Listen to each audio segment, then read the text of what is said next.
What's your relationship with the pushback for taking advantage of poor people? With the show that we're on, we're going to have people that are just bad with money. Do you think that the aggressive advice model that you have works well? Not everyone's going to be the same. Let's say for the majority, just for the sake of argument, don't do well with tough love. Don't sign up for the show. What is your long-term goal? I want to do this show for as long as I have fun with it. I could still see this going for at least 5 years. You have this Jerry Springer-esque style. They complain that you're sensationalized. How do you take in that criticism? First, I look at my bank account and then I move on to I'm wondering like what your political philosophy is. I see the internet constantly put me in camps. What is your take on Disney adults? Listen, I like to make fun of them for sure. No, I mean, honestly, I think you're kind of a roach.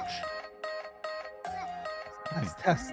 Talk and gut. I think you're pretty I think you're pretty good. Gut talk. Yeah, there you go. How's it going? What's up, buddy? Nice to finally actually chat with you. Yeah, it's like our half meeting. It's funny. Yeah. I'm happy you reached out because I was going to reach out to you because my wife and I, we might not be able to make it this year because we just have so many weddings. Everybody's getting married. We have 3 more weddings this year. By the end of the year, it's crazy. So. Oh, well, I'll just have to wait until I get Texas married, and then I can get you some Texas barbecue. Absolutely. Well, are you going to get married soon? Then you invite me. Then I'll definitely make my way over there.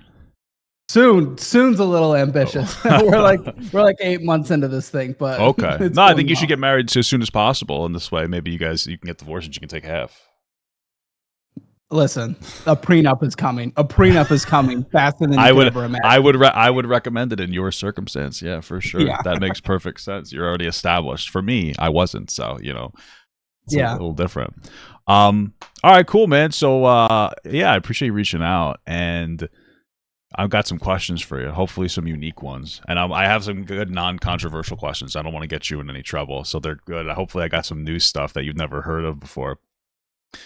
I'm excited. I'm always in canceled territory, so I'm ready to push that edge a little. I feel like you're uncancelable at this point. You're in a good spot. They know I'm a gooner. I learned from the best. Well, you know how it is. All right, so question number 1 is what's your stance on Israel-Palestine? Oh, I'm just kidding. I'm totally kidding. I'm totally kidding. No, I'm going to start with questions that you probably already heard before, which is going to be what got you into content? I know that you've heard it 100 times, but I'm still curious for my audience. Yeah, happy to tell the tale. I mean, in general, I've always been a creative person, right? So even back in middle school, maybe kind of I was the male version of the Lily Tay a little, but just with my cousin. Okay.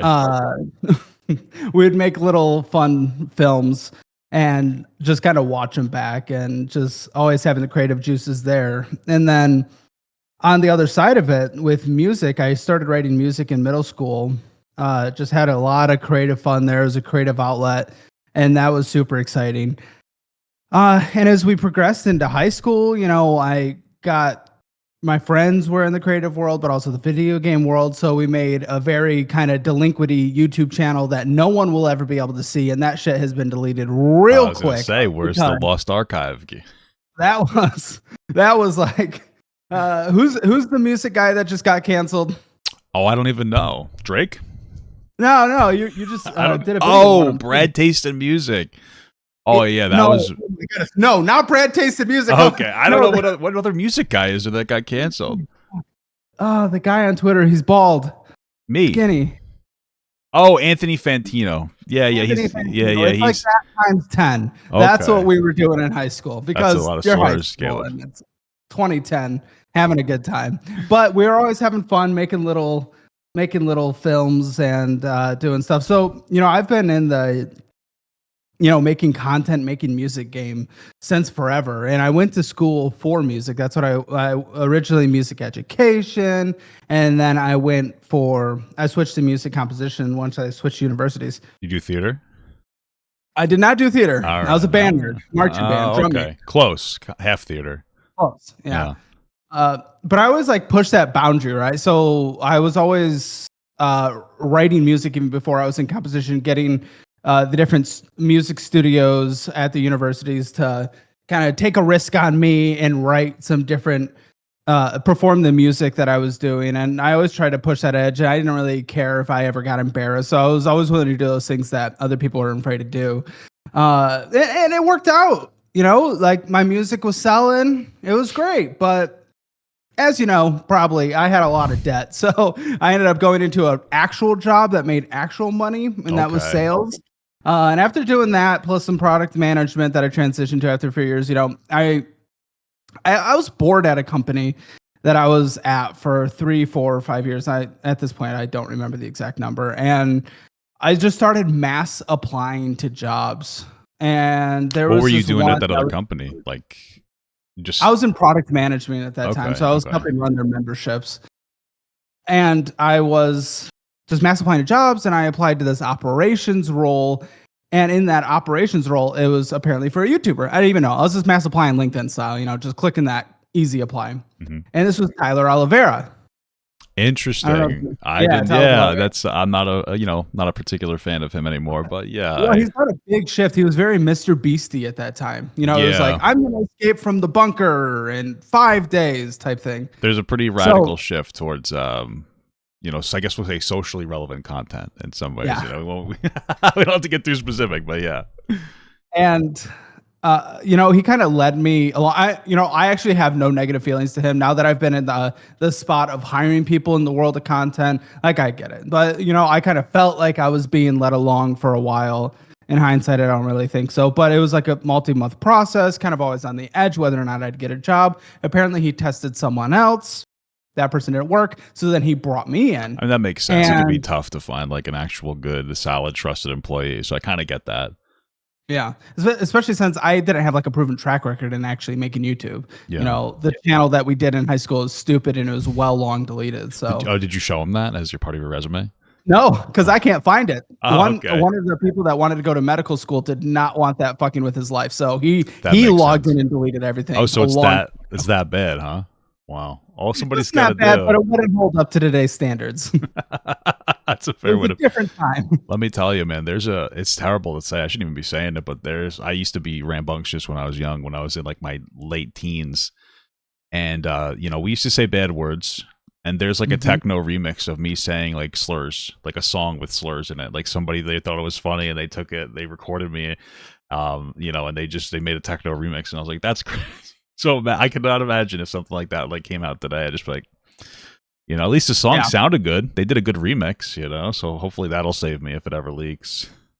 Yeah, I don't know. The internet can find anything, but a part of me almost wants that stuff to leak because I was skinny and hot at that time. So okay. Put me on full display. Skinny and hot. What was your diet like back then? Were you just like smoking cigarettes or something? Anything. I could eat anything. It didn't matter. Damn. I don't know. My metabolism went off a cliff right after college. That's what happens when you get older, man. It just creeps up on you. It starts fucking you up. I'll tell you. Yeah. I'm struggling to get roughage in my diet now. Everything's so important. It's like 25, everything went downhill for me. Yeah, I don't know what it is. The girlfriend's forcing me on a diet, so I'm down. Like I have. It's been a couple weeks since I've weighed myself because I keep forgetting on Fridays. But I'm in like 16, 17 pounds down. So that's good. What have you guys been doing? Just dieting? Have you guys been exercising together? She's been cooking.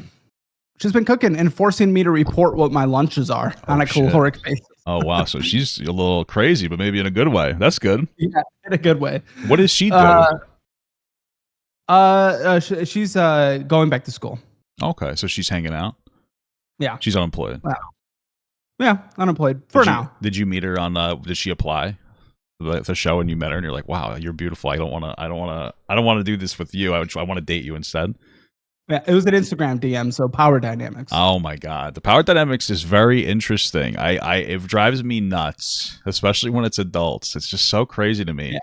Because, you know, listen, especially when you're your size. I've seen you on TV before. I saw you on a Rocket Money commercial. I messaged you.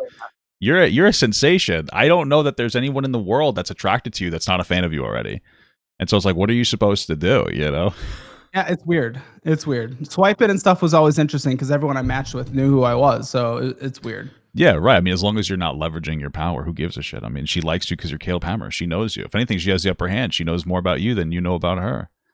Yeah, and of course I said I would leak all their financial information and report them to their job for being a horrible person if they didn't date me and love me forever. But that's a good idea. Other than that, Other than that, no power leveraged. I can appreciate that. Well, nowadays, and sometimes it feels this way. Sometimes it feels like we'll say person in power is the potentially the one that can get fucked the hardest. I mean, it's a rough atmosphere. Some people can just say something about you in public, and then people are like, oh my God, like you're a horrible person. That's why you got to be careful about your sphere that you interact with. Some of these people are crazy, man.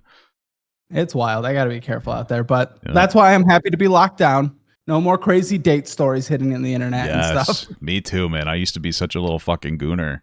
Now that I have my wife, I'm like much more regulated. It's much better because I don't think, I wouldn't want to deal with dating nowadays, especially as a content creator. It would just be fucking insane and probably embarrassing. That's weird. So, but go ahead. Essentially, I mean, just to kind of wrap that up, he offered me a chance, and then the first day I was supposed to show up to get started, he didn't show up, and I was like, okay. And then the second day, he didn't show up. And then the third day, he didn't show up. Then the fourth day, for some reason, I had like a severe panic attack. Had no idea why. Whatever, it doesn't matter. And I was like, hey, dude, I feel sick. And he's like, okay, well, then this isn't going to work. And I was like, oh. That's a little weirder than just like being skeptical about a new hire. It seems like he was like really heavily like on the fence about it, really indecisive about hiring you. Did you end up getting hired or no? Sure. Not from him, because I was incredibly persistent, and honestly way too persistent. I would have fucking filed a restraining order against myself in my position. I was like, I like sent cookies to the office. I was like, hey, give me a chance. And I sent text messages like once a week, like, hey, give me a chance. I promise I'll be good. It's, I was just grinding to get that job, but it was definitely incredibly persistent. Also, by the way, there's like stuff on my screen and I don't know how to get rid of it. Oh, I figured you're just plugging your stuff, man. I wasn't really worried about it. I'm not plugging my stuff. Oh, that's fine. I don't mind. I figued, it's funny that you brought it up. I thought you were just advocating for yourself. It's funny. You were just talking about how you would harass creators or whatever, but I feel like we live in a time now where people are so afraid to advocate for themselves that they won't even like correct their waitress if they get the wrong food. Like people are so terrified. And I think it's a huge problem for especially young people. They're so like self-aware, they're so self-conscious, they don't want to stand up for themselves, they don't want to be a burden, but you kind of have to be annoying if you want to get something out of life, especially when you see all these Karens on the internet. They're complaining about everything, but they're getting what they want. And to an extent, you have to be a little bit of a Karen for yourself. No, you have to be. When we had some issues with a couple former employees, my number two and I sat down and we created these core principles. Actually, since I am plugged into my stuff, I can just share my screen. That's kind of nice. We actually ended up doing a advocate for yourself is one of the core principles, because people just would not fucking stand up. And then all of a sudden they come back a few months later like, no one asked my opinion. It's like, shut the fuck up. Have an opinion. Yeah, tell your opinion. Make sure that you are heard. That's a really good principle. It's so weird how like these small things that were so common back then, or at least I feel like, are just so hard nowadays for a lot of people. They're too afraid. I think people are just a little too self-aware nowadays. Maybe not too self-aware, but they're more self-aware and they're like very conscious of everything that they do, and so they're afraid to do something. Whereas people that are older, they don't necessarily have the same filter. They're just kind of shooting from the cuff, It's gotten me in trouble a lot in life. Outside of content, I'm just very forward, always direct, calling people out. Oh yeah, me too. I usually just kind of like make a lot of jokes too, so it can make some people a little uncomfortable. But it's a good time. When everybody's drunk, it's a great time. When people aren't drunk, it's not as good of a time. All right. So really, why you said you did music? I knew about the music. Why exactly did you gravitate towards doing financial like auditing? It was in the creative space in general. So I've always done video and then video and then music. And then I have a couple music YouTube channels floating out there. So I always mix the two in general. So I had a lot of fun on both ends. And after I didn't get hired, I really wanted to be a YouTuber, tried to get hired by some other YouTubers. No one took me up. So I was like, okay, so I'm just going to do it myself. And I went in with like a really intense strategy when it came to shorts and building up a backlog. And, it worked pretty quickly. And finance specifically, because when I was just down in my shit for a long time during college and right after college, foreclosure notices growing up on the household, not really living that bougie lifestyle like a lot of people in the school district that I went to. I was, lucky to have that nice school district, but a lot of people got to live that bougie lifestyle, and we certainly didn't. I became really interested in finance, consuming as much finance content as I could, books, podcasts, whatever it is. And as I started thinking about a channel that I wanted to create, because I was just so obsessed with finance and built a $250,000 net worth by 26 or 27 before I started my YouTube channel, which is substantially higher than the median. It felt like something I was able to talk about because I went through that situation of paying off debt. I went through the situation of building up a immense net worth by that age. And that seemed like a good conversation I can have with people. That makes sense. I mean, that's pretty cool. That's probably the best way to do it. So you don't have any formal training in like finance, but you have like a pretty drastic amount of life experience. Yeah, it's all life experience. And that's why we don't talk about anything too crazy anyway. Like investing, even when we have like an investing program that we teach, but we collaborated with a lot of certified experts on that. That makes sense. I mean, I feel like that's where people are at. It's almost like you're at the basics, but people can't even master the basics of finance. So you're probably better off. You're definitely better off starting with that. For some reason, people just struggle to just not spend all their fucking money on crazy shit. It's interesting. Sometimes we get criticism where it's like, why don't we talk about more advanced things like investing? Well, the average American, man, can't afford a $1,000 emergency, doesn't have retirement to name, has credit card debt. The average American needs the basic stuff. Oh, yeah. And there isn't as much of those niche channels out there. And I thought I was going to be a niche channel, but there aren't as many of those niche channels out there that just talk about the straight up basic bottom level, just fucking budget. I think that's great. I mean, you're mastering the basics. I think that's probably one of the reasons why your show's entertaining. And then also you have this Jerry Springer-esque style. Yes. Caleb Springer, which, by the way, I appreciate that you're very... You grip onto it. You're not ashamed of it. Like, you have a little bit of that fun, sensationalized thing. That's what I like about it. Because some people, like, they try to put on like this kind of air about them that's like a little dishonest. Like they do a certain thing and then they're like afraid to say that's what they do. They want to seem a little bit more, I guess morally grandstandy. So I always appreciate that. But what exactly, how do you take in that criticism from people with like the sensational, like where they complain that you're sensationalized basically with the short end of it? Like, how do you deal with that? Or what's your relationship with that criticism? First I look at my bank account and then I move on to I mean, listen, that's got to be number one. I mean, you feel it's an important part. I've built a business. I've built given people full-time employment here, and there is an important part to pay the bills, right? We got 28 people. So there's a lot that goes into this. But the criticism, every once in a while, you see valid criticism, and sometimes you see the internet, especially like places like Reddit or something, it's like 90% like over the top, and then 10% that you actually can take to heart. Mm-hmm. The way I deal with this is I don't go out there and like try to correct everything constantly or make a big apology video or anything like that. I focus on the things behind the scenes that I think are legitimate. But when it comes to criticism, like, oh, the show's just over the top, it's like, okay, I mean, people are choosing what they want to watch. This is the show that I want to do. If I'm at this point, one thing I talk about today is I could retire, but I'm deciding not to because I'm still having fun doing this. And if I was forced to make another show that the minority of people want to see, that are very loud on the internet, but I wouldn't have fun with, I just wouldn't be doing it anymore. So yeah, I also think they would watch because they just want to complain. They're not necessarily there to engage. Yeah. Yeah, I mean, people say like, "Oh, I missed the original, first year of the video." It's like, okay, yeah, you and I guess like the 50,000 people that watched each episode, and that's fine, and that's okay. And every show is going to evolve. If a YouTube channel doesn't evolve, I don't know what they're doing. They're just like, that just doesn't seem like a healthy way to do any kind of business or anything. I would just be so bored. I always want to find the next thing to be interested in. I find things different in the show that we uncover that tend to be interesting. When we first had the first couple on, like, I thought this was going to be a one-off thing, and now I just try to push for couples a lot because I love the conversations between couples, and those end up being the most Springer-esque episodes, but I also find them to just be the most interesting. Yeah, I typically watch those ones too. Like, the male-female dynamic is always so fun to me, especially since I'm like married, so like I have a lot to say about couples and relationships. Oh, sorry. Go ahead.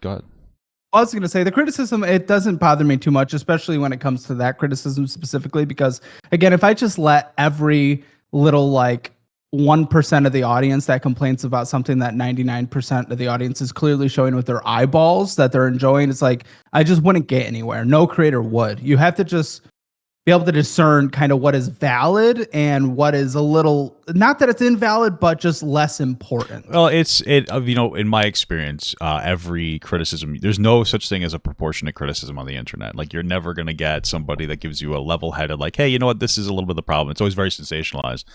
And for me, like, when I get criticism now, I used to get like upset. Now I don't care. I'll just let it sit for a couple days, and then I'll like talk to my wife. That's how I go through it. Be like, what is reasonable here? Because she is a regular person that works a real job, and there are so many people on the internet that don't talk to regular people, and it makes them so fucking terminally online.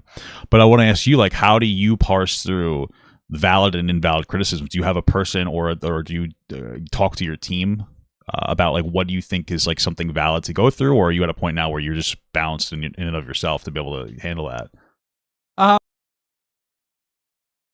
I definitely am very lucky to have a large team around me that are full of very smart people. So I talk to them a lot. And when we see like a big criticism, sometimes we'll talk together. We're like, is this like legitimate? Does this seem like just an internet pylon? What is kind of the reality here? And we try to look at it in the most objective point of view possible and just step back from even just our own, like, okay, make the content perspective. And so they're really easy. My number two here, who I've also just been friends with for a long time, I can trust him to call me out when I'm wrong and call me on my bullshit. And now even my girlfriend, she's able to call me on my bullshit too, and that doesn't bother me too much. And I also have some good YouTube friends as well that are able to give me the content side, because sometimes if you're like in a big criticism point, it can feel very personal, but then a YouTuber is able to look at it on an external way and just be like, oh, okay, maybe they're just thinking this way, maybe it's just a dog pile. And so the mix of girlfriend now, but certainly my team and my YouTube friends has been really helpful. That makes sense, especially since your YouTube friends probably aren't super drama oriented, because that can get very difficult because they don't parse through shit very well. But they've been in drama because eventually at some point every YouTuber gets in some kind of drama if you're on for a few years, because there's always going to be someone from 10 years ago that you had a weird interaction with, or you had a weird story, or if you're a fucking gooner who's just been fucking people left and right for the last 15 years, and then all of a sudden it's like 15 years, someone just sees that you became successful, and then I don't know if they're jealous or what. So it's just like everyone gets in some kind of controversy at this point. So I think people are almost like they're like kind of tired of it. They're like, yes, people are normal. Like, these creators are just people too. Because I'm sure that maybe there's somebody that wants to come forward and complain about something from me from like 10 years ago. It's like, whatever. I don't care. I'm happy with the audience I've generated of people that are not super very high moral. Well, not that they're immoral, but they're not unrealistically high moral where you have to be completely flawless in every one of your movements. That is fucking crazy to me. Some of these people. It's important. I feel bad for those creators where their entire audience they set up as they're the morally righteous one, and the moment they do one thing wrong, they're destroyed and eaten alive. It's kind of that's why I tell people that I'm a fucking just I don't know. I let people know who I am. I decided about a year into this thing that I'm just gonna be myself. I'm not gonna hide anything, and I'm even gonna tell crazy stories about my past throughout episodes. And I think everything that ever could come out about me, I've told in my episodes or made fun of at some point, because I'm just going to embrace it. I'm just going to be me. And then no one can call me for my shit. You can't tell me I'm something that I'm already doing. It's like no one's going to care. No, I think that's what you have to do it. And I think it's also the time on the internet where people are finally ready for actual people. They're not looking for like a reality TV show where you pretend to be, some kind of a fucking crazy person. So I think people resonate with that, and they look at that and they're like, oh yeah, I've done some shit too. And if they don't look at you like that, those are probably not people you want in your audience, because they're probably young and very inexperienced, and they mean well, but they haven't really experienced anything, and they don't realize that they've done shitty things. Everybody's done dumb shit, especially growing up. Any Xbox Live party chat, and every man on this planet will be destroyed. For me, yeah, for real. Well, for me, it would be TeamSpeak. When I used to play games, it was fucking terrible. It's crazy, it's... Those are the bad old days, we'll call them. I'm happy content creation wasn't around when I was young enough, because I used to be really good at video games. Like, I was like top 3% of Dota. But if I was making content back then, I wouldn't have aged well. I would have been insane. So we were talking about the pushback for the sensationalized stuff. What about how do you or what's your relationship with the pushback for taking advantage of poor people? That tends to be a common criticism I see for you. Yeah, it's an interesting one. And luckily, we talk about it so much on the show that people are able to come to our defense in the exact way that I've laid out, because we tell the truth. One, first of all, I'm not going to have a conversation with someone who has $1 million in their retirement account and they're crying about how they went to McDonald's once last month. Like, that's not a problem. So no matter what, with the show that we're on, we're going to have people that are just bad with money. And a lot of those people tend to be poor. Now, honestly, some of the most interesting episodes to me, by the way, are people that make over 6 figures and are even more fucked. So it's not only poor people, but it gets so difficult because we've had to balance internally what to do when it comes to the reimbursement part of our process. Because first, our criticism is we didn't offer anything. So boom, you're taking advantage of poor people. And then we're like, okay, we're gonna pay for their time. And it's out now. The criticism then becomes, well, now you're taking advantage of poor people who don't have money to give them money to put their life on display. And it's like, okay, so what we've decided to do is just a flat rate of like $1,000, and it's like, okay, hopefully that compensates for their travel. Hopefully it compensates for their time that they took off work. Some people might lose money. Some people might make money, but it's the choice they have. And also, if it's taking advantage of poor people, listen, the reality is 100% of the people that come on the show now are members of the audience. So they're people that have seen the shows, have seen the clips. So everyone knows what they're getting into. And with the onboarding process, and I think I heard in one of your VODs once that you watched the onboarding video. Yeah, it was good. I missed that. Yeah. I watched it offline. Somebody sent it to me. I want to watch it online again. I just don't know how to find it because it was unlisted. But it was good. It was very professional. You said, listen, we're going to help you even after things are done. But this is a show and it needs to be entertaining. And if that's not something you can necessarily handle, like, that's okay. But we wouldn't recommend that you come on the show. And it's like, that makes perfect sense. And if you're going to do something, you should study it first. So how hard is it for somebody to throw on literally any one of your episodes and just watch an hour and a half or listen while you're doing dishes or laundry or something? It's like the burden on somebody to research before they go onto your show is so insanely small. It's so easy. It's so accessible. So I hate that criticism, especially nowadays where people are just constantly whinging about that. It's insane to me. Yeah, I also, a part of me really struggles with it as well, because it's like maybe 5 guests, and it's a ballpark, have complained in the 3 years of uploading 3 episodes a week, So anyone that's getting offended about the guests, it's like, but the guests aren't offended. So you're offended on someone's behalf that's not offended. I don't really understand that. Why are they trying to be some, savior to someone that doesn't have an issue? So the criticism, honestly, is just invalid as far as I can find. I try to, I always want to see, like, okay, is there a point here that makes sense? And after all the onboarding, after who we source for the show, after the fact that what you don't see in the onboarding and what no one sees, we sit down with a guest. I sit down with the guests right before we start filming, and they get to label anything they don't want to talk about. Interesting. And then it's off the table, no questions asked, That's fair. So, that makes sense. Yeah. So it's taking advantage. That's a hard one for me to get behind. I don't know. When they give you the list of things that they will not talk about, do you offer them more money to talk about it? We haven't done that. One thing we had someone a few weeks ago that came on. I can't remember the exact situation, but essentially their entire debt had to do with the relationship. They're like, I'm not willing to talk about my relationship. And we're like, okay, but that's the episode. So we were like, it's totally okay if you don't want to talk about it. We just probably won't be able to film. And that was their choice. Okay. So you just didn't do an episode with them, I'm assuming? Well, they ended up deciding to talk about it, but it wasn't used as a pressure tactic. It's just like, that was the entire conversation. So we could either not film, and that would have been totally okay, or we film and they should talk about it. But 99.99% of the time, it's no questions asked. Because usually it's not impact. It's some kind of a relationship with a family member they don't want to talk about, maybe a traumatic event in their life they don't want to talk about. And at that point, we're just like, yep, totally fine. It's all good. Yeah. Anybody with like OnlyFans addictions that they don't want to talk about it? Couple, yeah. Wanted to hide those purchases. Just a couple of them? More than a couple have wanted to hide their OF purchases. I feel like that's got to be a comment. I feel like nowadays there's a lot of people that, especially young men or even just men in general, that are just super addicted to adult content, we'll say. It's crazy. It's fucking crazy. You know, I miss the old days, not to get too goonerish, but, you know, I miss the old days when people did it for the love of the game.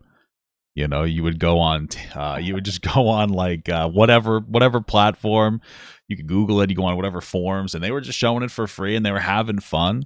And now, you know, every time you come across some girl, it's just like a tease, and then it's like you got to pay $50. It's too much. You know, it's what a tragedy, what a terrible landscape. Go to the hub in Texas. It's not even accessible here. So oh, really? Is it not accessible at all, or do you have to use like an ID? I use a VPN. See, that's why. So it is accessible. All right. It is accessible. So you're using it. What's your intake? Does your girlfriend complain about it? No, I'm like once a weeker. Oh, okay. Shit. Okay, you're not. Oh, so you're not like. Used to be a lot higher. I was like pro level, but what is pro? What is pro level? Well, like once a day, but. Oh, okay. Yeah, no, that makes sense. Let me tell you, I was pro level last night. I did some work, and then we had like a 3-hour sesh, you know. Then we woke up, we went to the gym, baby. Yep. Listen, that's what it is to be a pro. You can never give it up. You got to be proud of it. It's true. Yeah. Well, you have to at least not be too ashamed about it. I mean, that's what I talk about half the time is either relationships or fucking gooning. So like I have a young male audience. And then for some reason I have like a lot of older women. I think it's my wife. I have a lot of older women in my audience. So like a surprising number of women, like a third of my audience, actually.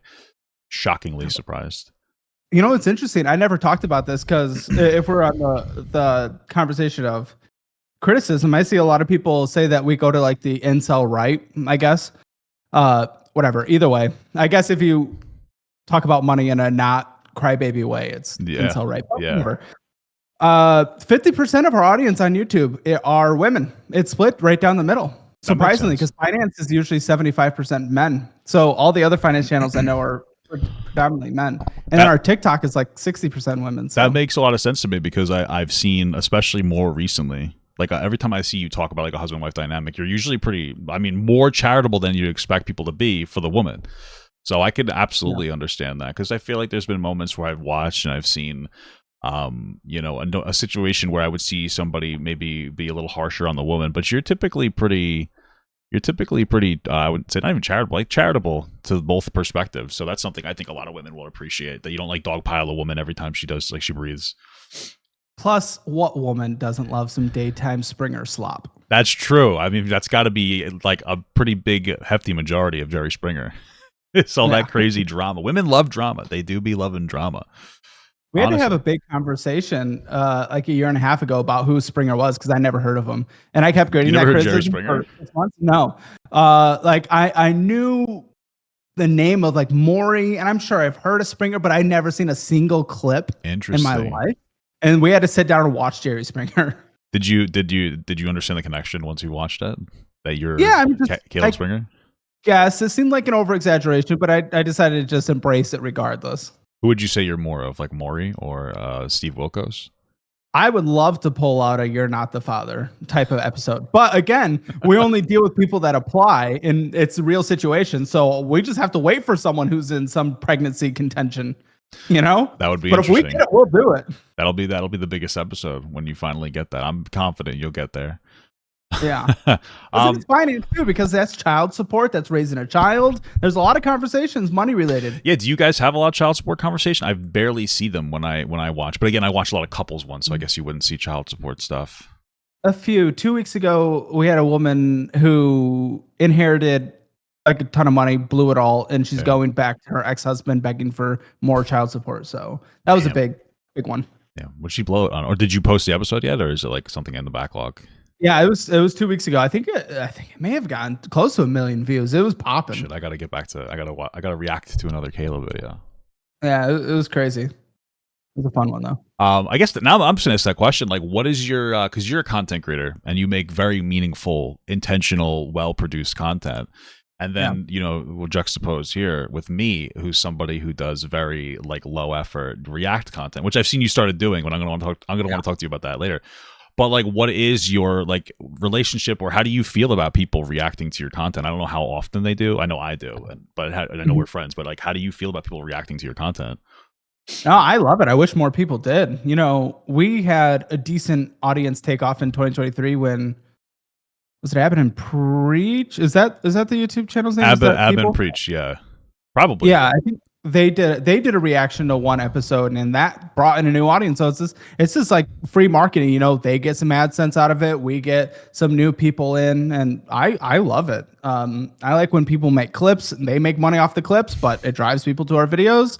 I'm fully on board. And I think it's fun to watch the reactions because, you know, you did a reaction to a couple's video where I was kind of hard on a Canadian wife. And yes, you know, I was going to ask you about that, actually. That was one of my questions. Yeah. And you saw the guy as more of a villain. And once I started watching it with you, I was like, oh, okay. And I started to see that side of it. And now I'm kind of more on your side of that conversation where the dude was definitely more of a villain than he was kind of putting her. I will say, made that conversation miserable for me. So I think that's why I was very angry towards her, because I hated her personality. That makes sense. She was impossible to talk to. So that made me get it. Because I know those conversations, obviously they're like produced and, cut between each other, but still, it's a live conversation for me. And my human emotions definitely still get involved. And she was pissing me off. So I started to just not like her. That makes sense, because when I watched it, and I'm assuming that there's a pretty good amount cut out, but when I was watching that, he seemed to be like quiet, but like kind of controlling. I mean, she wanted to work. He didn't want her to work. He wouldn't really make any concessions, try to get her to work. I think she doesn't drive yet because she was Canadian, but yeah, it just seemed like he wanted to have some kind of financial control. And then she was seeing everything for the first time. So she was probably processing whatever feeling or emotion she had with seeing finances that she should be in on. It doesn't matter who makes more money, in my opinion, when you're in a relationship. It should be like, both of you should have agency over the money. But and then she was just like trying to deal with that, and I think that's where I came from. And I don't know if I would say he's financially abusive, but I would be very close to saying it. There's something that bothered me and irked me about him and his entitlement to have somebody be a stay-at-home mom, especially if they wanted to go and be productive, like maybe date someone else. That's they didn't vibe, seem like a good match in the end. They wanted different ththings. He wants a true trad wife, and she has no desire for that. Yeah, that's tough. I feel like the kind of guys who want true trad wives are rough. My wife she might one day become a stay-at-home mom and all that, but the guys who are like really gunning for it, sometimes they're just looking for a new mom. Like, they're fucking lazy. Yeah. Some of these guys, they're like really fucking lazy. They're just looking for somebody to do all the dishes and this. And I love it when my wife does the dishes, and I love it when she cooks for me, but they don't seem to be too willing to engage with that. And then that brings in problems when you have a kid, because if she's doing all the house labor, she's just going to pick up the kid labor, and then your kids aren't going to fucking like you anymore, or they're not going to develop a relationship with you that's meaningful. So it's unfortunate. Yeah, I mean, one of my main goals, honestly, before going into a marriage, has always been to just have enough to fully provide, so that my wife would be able to do whatever she wants. If she wants to stay at home, totally chill. If she wants to go be a volunteer every day, totally chill. If she wants to go be a doctor, totally chill. But being able to give that flexibility for her to do what she wants. That makes sense. Yeah, my wife at this point wants to work part-time, and because I don't think she could ever not work, and she doesn't want to fall into the trap I've been in before, where like I've been with multiple other women. We get together and they express a frustration with what's going on in their life, or there's something going on. I'm like, oh, why don't you just stop working for a little while, and then I'll take care of them, and then they won't want to get back to work. And I'm like an enabler. That's one of my biggest problems, is I'm a fucking enabler. I do, and I'm not even saying it of like, oh, one of my biggest flaws is I give too much. Like, no, I'm an enabler. I do give too much, and then I get resentful because I'm like, why are you taking this much from me? It's one of those things where, it's a toxic cycle. So my wife is like, I don't want to leave my job, partially because I don't want to be in that, which I think is one of the reasons why we work so well, is because she sets very, very firm boundaries with me. I'm a very typical man. Like, I need very firm boundaries. Is that why you got on your ex's student loans? Because that pained me when I heard that. Dude, holy fuck. Yeah, so my ex, we had a toxic relationship back and forth. Jesus fucking Christ. I try not to think about it. All the emotions are gone now. I'm probably not even going to seek reimbursement from her. But we were together, and when we first started dating, she was like smart. She was going to school full time, and she was working full time. And then like fibromyalgia hit her, like, about a year into our relationship. And that was difficult for her to deal with. So she went from working full-time, school full-time, to working part-time. And I was working 2 jobs in many instances. Usually like, my main job and then plus something else, maybe on the books, maybe off the books. And I think it got to a point where she started to figure out how to handle having fibromyalgia. And part of that was I was paying for weekly massages. I was paying for a lot of marijuana, like $120 every 3 weeks. And then she kind of was like in the cycle where she was just addicted to video games. Like she was playing video games like 12 to 16 hours a day. And it took her 7 years to go from an associate's degree to a bachelor's. And I don't even know if she finished it. And so we racked up a lot of debt. At one point, we both took out $10,000. So she put it on her loan, and then I just took it out through my bank. And then I was a co-signer because I wanted her to succeed. And then there was a whole thing with her mother not as being as supportive. I'm not going to get into personal stuff. It's fucking crazy. And then we eventually broke up. It was on good terms at first, and then I think afterwards, both of us realized how toxic the other one was, right? Because we weren't meant for each other, and we were both very toxic. And we started to develop a resentment and a hate, and then it got a little crazy. And now I'm stuck paying for the student loans, or else my credit will. I went to a lawyer. I was like, "What am I going to do about this?" And they're like, "Don't pay it for a while." And my credit score tanked. I was at an 850. Yeah, it went down to like a below 7. Now it's at like 740. So I went there and I said, "Listen, give my money back, or I'm going to talk about this online." And they're like, "Okay," and they gave me my money back. I should have asked for more because they fucked my credit score so bad. But whatever. So now we're paying that down. I have $9,000 left of a $50,000 loan, and it was a 12% interest rate. So, this guy's a private. What's that? Yes, yeah. I think she might have her own public loan or school, whatever, government loans. I got all the private ones, so I'm trying to kill it because 12% is egregious. So, that's insane. Like I said, we're down. It would have costed $103,000 to pay it over 13 years, and I said, let's just try to kill this so that even 5 years from now, maybe I'm not doing as well on YouTube. At least I won't have this substantial debt looming over me if I have to get a regular person job. So I'm killing those loans. I just did like the last 3 months. I did like $4,000 a month just to try to kill these things. And that's wild. Oh yeah, it's crazy. But you know what? A lesson learned, and hopefully my kids don't make the same mistake. That's what I'm looking at it as. And I don't even want to sue her because I don't know if I'd get money, and I don't want to emotionally attach myself. That's I'm almost happy I went through that relationship. Because again, I wasn't like perfect at all. We were probably just as bad to each other. I feel like she was worse, but I'm me, right? So she probably feels the same way about her. But like every day I wake up with my wife and I'm like, oh, this is a great day. My bad days now are better than my best days then. So I'm like thankful every day. Yeah. I'm doing well money-wise. I love my wife. If the worst thing I have is a horrible loan that it's almost done paying off, then you know what? I made out clean. So fuck it. I'm not even going to, I probably am not going to bother suing. Well, hopefully like a massive degenerate Boogie 2988 drama pops up so you can make that AdSense and pay off that debt. You know what? This year's been actually really good with everything going on with, and I know you don't want to get into the specifics, but like the Ethan Hassan iDub stuff. It's been a really good year. I've been really focusing on clip stuff. I've been turning away from doing independent TikTok stuff because TikTok took a dive for money, like payout wise. Same thing with Instagram for me. Still doing pretty well this year, and I'm started a second channel for like just actual like even more slop, like a leftovers channel, so I can talk about whatever I want. I can just throw it on there this way, and I don't get bored. And I have like an editor, which is nice. So I've been training them to, and they're doing a good job. They didn't even touch a computer at the beginning of the year. But they would do clips though. Like they were good at finding clips. So I was like, this is potential. Let me just see if I can help this person, and they're doing a great job now. Yeah, honestly, no, that's killer. Why do you not do sponsors? I don't know. Part of it is I think the big part of it is I have no idea how to get a sponsor, and then part of it is like I don't know what I'd feel comfortable sponsoring because I don't know if I feel comfortable sponsoring something unless I know that it's a good thing that I use. Well, that's the thing. I mean, you got to just accept 1%. Something that you heavily vet hardcore. Yeah, but it doubles the revenue at a minimum. Yeah, I have no idea how I would even go about potentially finding a sponsor or how any of that would work. I can get you in touch with my people if you'd like. Yeah, listen, I mean, I would appreciate that. We could chat off, whatever you got for me. That'd be beautiful. Yep, because the way they do, I mean, they go shop for everything, and then they hand you things, and then you say no to 99 of them, and then you say yes to one because it vibes with what you're good with. Like I refuse. I will never do gambling. And I've turned down like Zyn and whatnot, even though they're willing to pay a lot of money. But it's things like that. So you have your own like thresholds, and I recommend it, man, because especially with those student loans, Yeah. Well, I did get one a while ago for Adam and Eve or something, and I did one, and I guess they just weren't impressed with the revenue.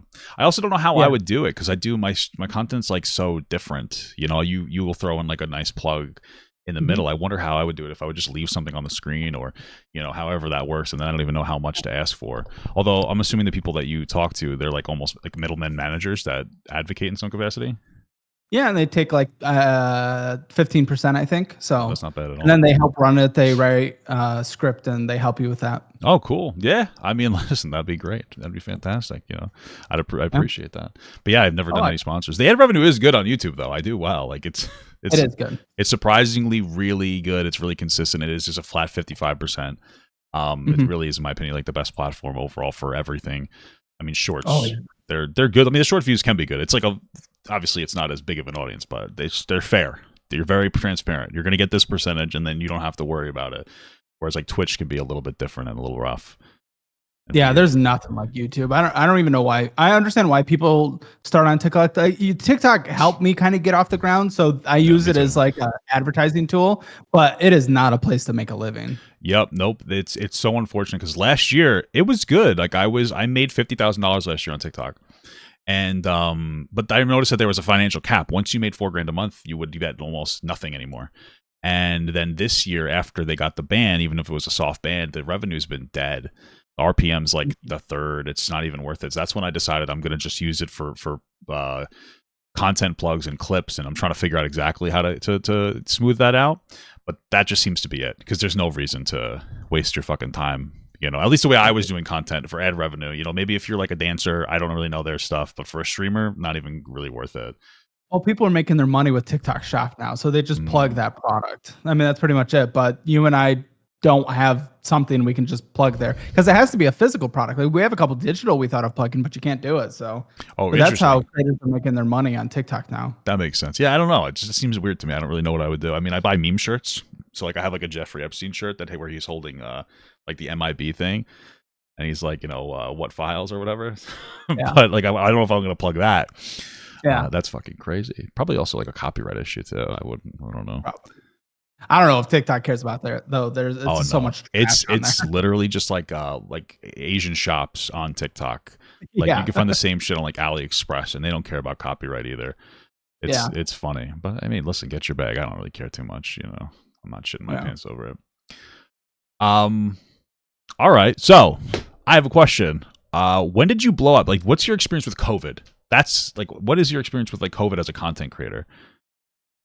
My experience is I kind of want to kill myself because my goodness, every finance creator made so much money in COVID and I wasn't there. I started in okay, so I just hit year 3, so I started in 22. Oh wow! So I missed. You started at the end of COVID. Yeah, wow. I missed it. The finance creators, and we got the finance AdSense, finance type sponsors. They made double the money. It's crazy. That's crazy. That sucks. Well, you know what? Yeah, missed that one. That's, you know what? I'll say it's almost a good thing because one of my struggles, and you see a lot of it with these younger TikTokers too, tons of views, probably triple, quadruple the views in 2020. And then as people went back to work, it was just down, down, down. Because like I'm a fucking D-tier creator and I was able to get millions of views back in 2020. And I've been able to carry myself in some capacity with that, even if it's just a confidence. I don't know. But like there was a big period where it's like, holy fuck, the views are like dead. Like I must be a moron. But then I look at everybody else and it's like only people that I know that are doing well, like enough to support themselves is like me and someone named Joe Bartolosi. I don't know if you know who that is, from a TikToker. Mm-hmm. That's all the other people. There's a ton of other people, and they're not that they're bad creators, but they didn't understand how to deal with the view drop because they're young too. Yeah. And so that killed people. That was stressful for me, and I'm a fucking grown man. So that was, you know, at least you avoided that. You started at a consistent time, but like congratulations for building up during like arguably like a much harder time to build up through. Yeah, well, thank you. No, I mean, honestly, and this is why when you said earlier, when it comes to paying off the student loans, you're like, if I'm as successful of a creator in 3 years, I think in a good way, compliment, you're kind of a roach. You have found a way to evolve and stay alive through COVID, through 2025, like you all, and then you're like doing as well as ever, right? So like, yeah, this is my best year so far. Exactly. So I would have all the confidence in the world that in a few years you're probably still killing it. Well, thank you. It's funny because my wife, I am fucking crazy. I have like a legitimate ADHD. It's probably a problem. And I always have a new idea for my content. And I'm always telling her, I'm like, what if we did this? And she's like, chill the fuck out. Because my newest thing is I started the Leftover channel. I'm like, what if I just stream on this channel and then I just leave the VOD up and I make a nice thumbnail for it. But then I just post every segment on the other channel. And she's like, chill the fuck out. I like the intros and all sorts of stuff. And she's like, and also I don't think that this is it for you. That's what she said. And I almost got offended. And then I saw my cousin the other day at a wedding and she was like, I saw your TikTok. And she lives in California and she's like this, she does like works for like a diamond company and stuff. Like she's very, she does very well. And she's always going to like Italy. And she's like, yeah, I see like podcasts or something in your future. So I'm like, damn, everybody is just saying this isn't it. So I'm like, okay, I should just hang tight, be consistent, try to be professional, see where it takes me. But that drives me fucking nuts to just sit tight for a little bit and like see how things go. It drives me nuts. I feel like that's like, I'm just like, that's lazy, right? Like I'm waiting for something to happen to me. Seems so lazy, but I guess the consistency is key, It is. I think a lot of the content creator brains are kind of in similar methods. We just love to make things. So once you find something successful, obviously you have to stick with it, but then you want to make something new and you just want to keep going and just how do you make it better? It's something that is hard to deal with. It really is. Yep. No, it is, especially since like also consistency is very important. And I'm also so fucking crazy that I have 1,000 ideas and my wife shoots. I think at this point she just shoots them down because she knows that like I shouldn't go crazy. But like some of them are actually good ideas. Like this other channel is doing very well, even though I just started it. So I'm probably going to get like a really solid revenue by the end of the year, probably bring in some good money. Mm-hmm. And it's like, okay, like I have to listen to 99% of what she says, but I have to also ignore her sometimes. Yeah, no, for sure. Because honestly, a way I found to deal with it, and I'm glad you've brought on an editor because it's kind of like that first step that at least that I learned personally is I built financial audit, and it was just me for 6 months and then one guy the next 6 months and then I hired the second person after that. What I have decided to do is build out a full team that's able to fully run financial audit, so I'm able to kind of step away other than filming and inputs on titles and thumbnails. And then I'm able to hyper focus on like a new passion, and that was the budgeting app. And now I have a whole team that's doing that, and they're rebuilding it from the ground up because unfortunately there's a few issues that I'm not thrilled with, but whatever. And now they're working on that, and now I'm kind of going into the live stream world. I was definitely going to ask you, but that's interesting. I never thought of it like that. So like, okay, because I still do a decent amount of my editing. Like my editor is in a solid spot. Compared to the beginning of the year, they're young. They've learned so fast, though. Like, they never touched a computer. Now they're doing really well with, like, the editing and stuff. I still do my titles. I still do my thumbnails and stuff like that. I know the quality could be better. And then I do all my posting and I do all my scheduling. And it's not, like, a lot of stuff, but it's tedious bullshit. So maybe that is something I should consider doing. If anything, is trying to find somebody that could help that. And then, okay, that's an interesting idea. Because I've always wanted to do, like, a podcast myself. But I never find the time, especially with my wife, because we're both so fucking busy. And then, like, I'm spending that's not that long, but maybe 2 to 3 hours is, a night, maybe downstairs, kind of like fiddling around, trying to figure this out, doing this, a little bit of that, fucking around, waiting for stuff to export is also tedious as shit. Like, I'm not even working. I'm just waiting. Interesting. Yep. I'm going to take that in. Yeah. I like that. I think that should be a goal for a lot of businesses, is to kind of have and this is a business in the end, is to have it kind of self-sustaining so that you're able to focus your energy on the things that provide the most value. That makes sense. It's so hard to trust people to have my brain. That's like the hardest thing to communicate to my editor, is like get her in my fucking crazy head of like what I like to say, how I like to represent myself. Because even the text that I put on my shorts, like I have a specific, maybe I have like a little bit of a brand of humor that I want to add to it that sounds like silly. Like there's this guy playing, like going around, he's a redheaded kid playing bagpipes in India trying to harass people. And I was like, oh, Disney's going to replace you with a black guy or something. You know what I mean? Like that's like just a silly, edgy brand of humor. And like that's part of my personality. So how would somebody come up with that without crossing a line? Because I don't want to come off as like this horrific racist. I just like to have a little bit of fun, but I'm also very left. And it's like it's so hard to trust like the titles and thumbnails and everything. But I probably maybe that's my next step. Yeah, sometimes it's the training up. I will say with like my people here, I have a guy named Mika, and he's actually at the office on a Sunday. I don't know why. I walked in and I fucking wanted to murder him.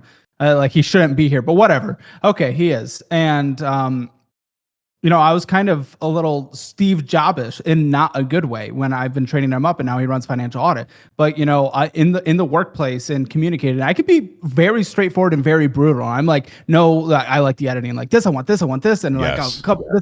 this is like only a dumbass would do this. And unfortunately, I kind of get in that mind where I expect like this perfection, and I can be a little brutal about it. But it's really worked over this last year where he's just able to fully run financial audit, like he's in my brain.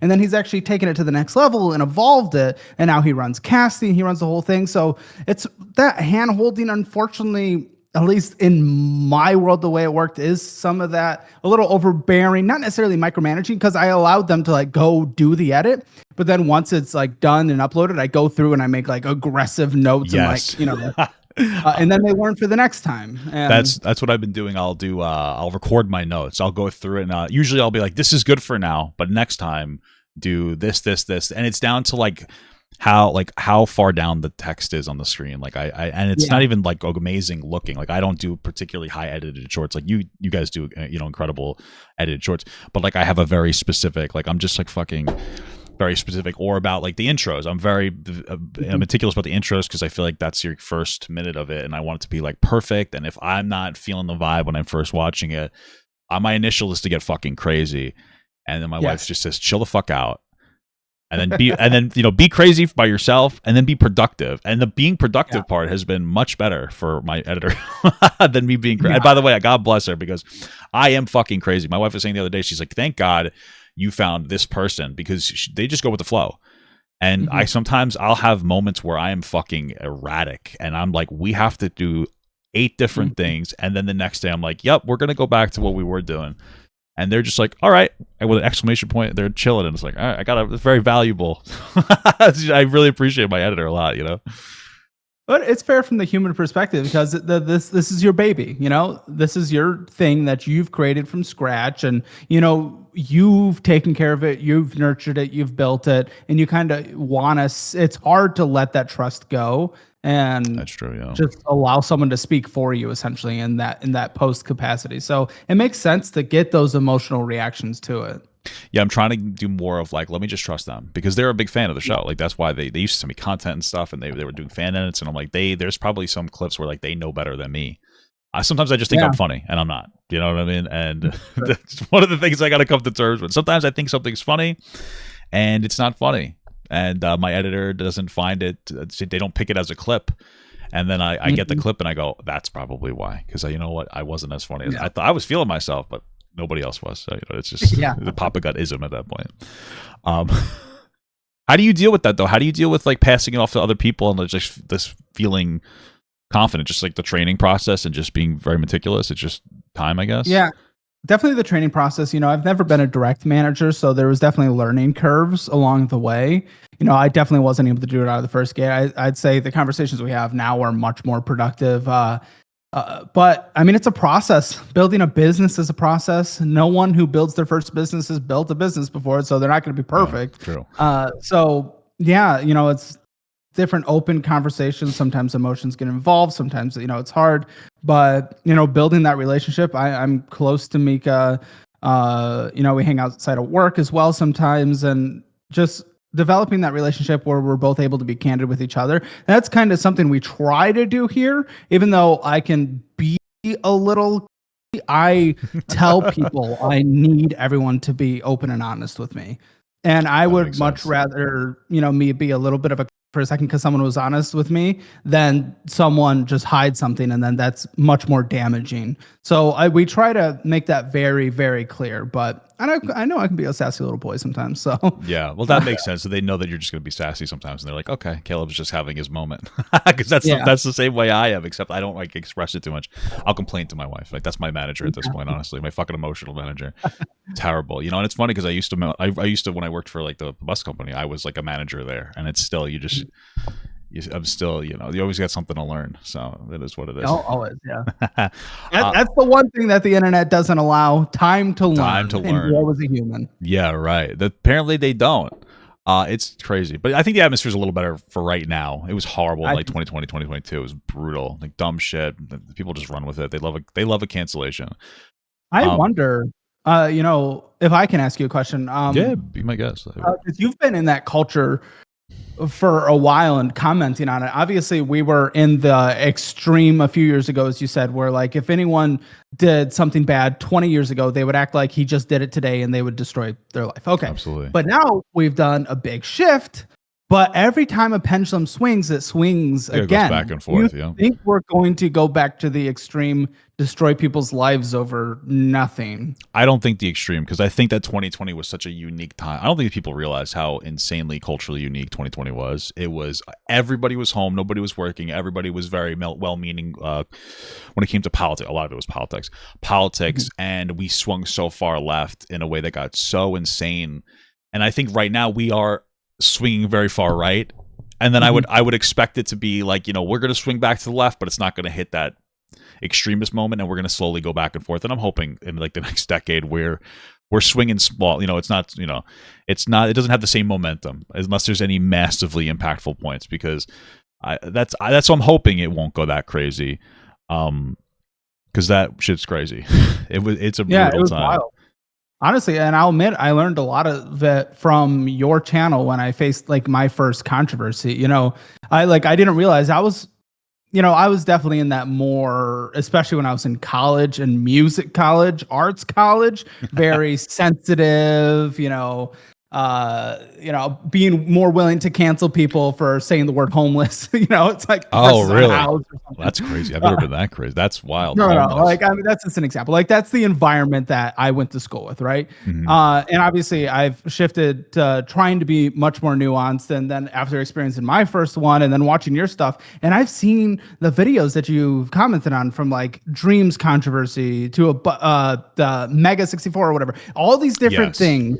And it's just like, oh my goodness, now it feels like almost every single controversy that I have witnessed over these last couple of years are, a couple of them are valid, and then the rest are either way overblown or just a full false cancellation. And it's just ruined my trust in the internet bringing like claims to people, which really sucks, because there actually are people that have done bad shit. Oh, yeah. But it makes it really hard to just believe someone out of the gate now.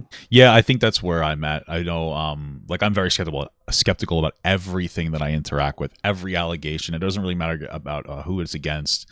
And sometimes people get pissed off. Like, I was watching like a Lex Friedman video, which it wasn't nearly like a crazy allegation, but and I'm just like sitting there nitpicking the first 5 minutes. I'm like, this isn't right. And then we get through it. I'm like, okay, there's some valid stuff here, but like, you kind of get your brain ruined. But I'd rather be overly skeptical on everything, honestly, and give people the benefit of the doubt, because there's so many people who have a bad experience.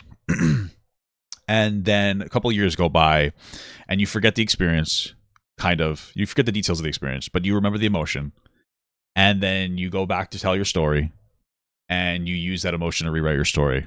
And all of a sudden that person was like this horrible mess to you, when it was probably more like you both were shitty to each other. And it just becomes insane. And so like, I understand that emotionally, for people, because like everyone's been there, I think. So that's how I try to look at it, but I have to stay skeptical, because you have these people that are gonna have their whole fucking lives ruined or some stupid shit. I know it's brutal. But I think one reason why I've gravitated towards your content as a voice on these issues more than anything is because you allow that room for growth that a lot of people on the internet don't do. Because even like, for example, when your commentary on Nick is Not Green, he was kind of a bit of a moral masturbator before, but you've given him grace. You've given him grace and forgiveness, and you're like totally supportive of that dude now, because he's come back around, kind of come down to earth. He seems like he's actually like looking at what he's done and like been like, oh, you know what? There were some legitimate issues that I had. Like, I got a little too crazy. Well, actually, I respect the entire journey, and I don't want to get specific into it.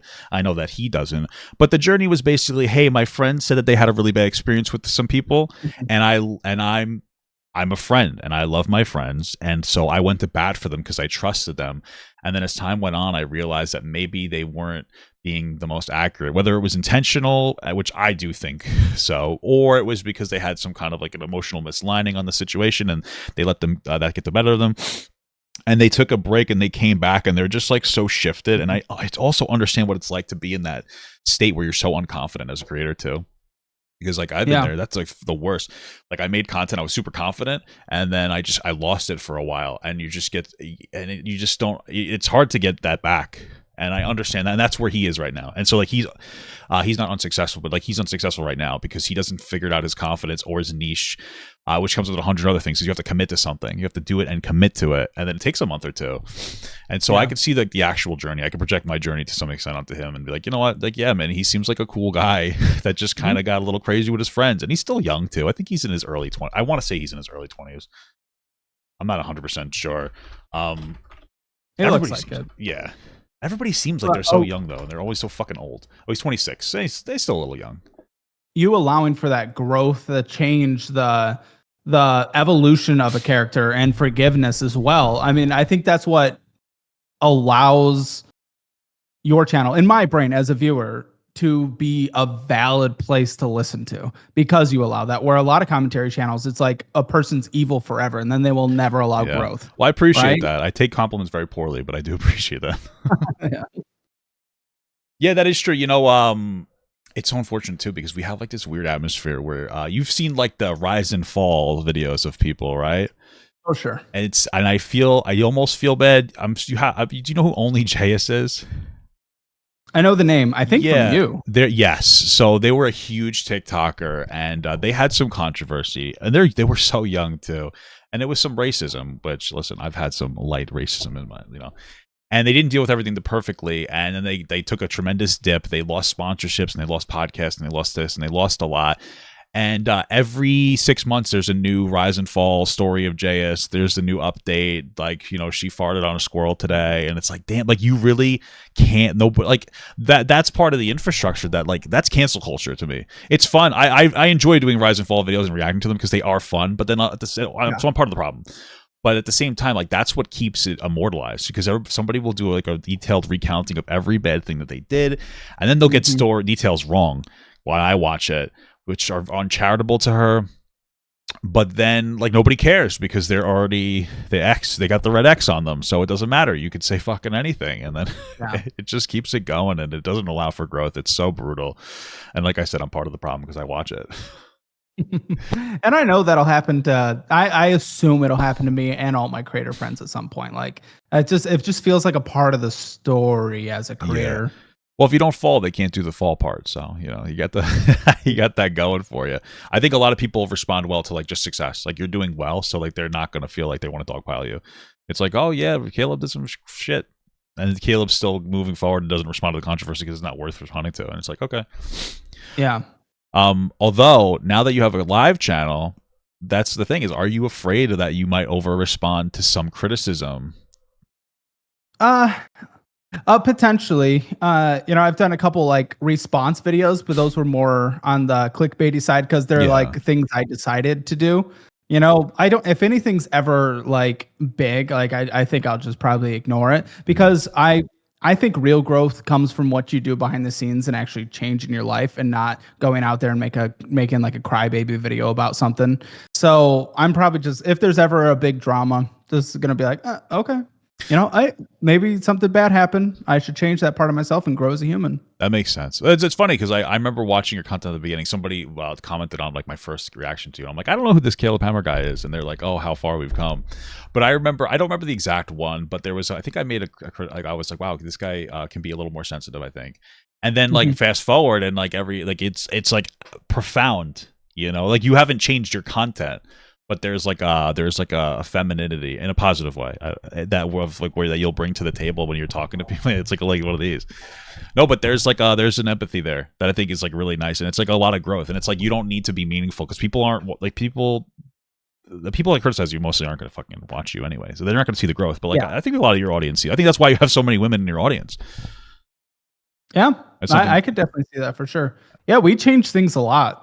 Even that whole onboarding process came from criticisms, and they were fair and totally valid. I just didn't go out and make like a 20-minute video being like, I'm so sorry, our onboarding wasn't great. No, we changed things, and you just make an onboarding great. Yeah. That makes it. Yeah, that's why, honestly, that's one of the reasons. That's one of the big reasons why I like you a lot as a creator. Like, I like watching your stuff because you're obviously entertaining. The advice is always solid. And then I see that, like, if there are moments of growth that you have them. And then my wife loves you. So that's a big one too.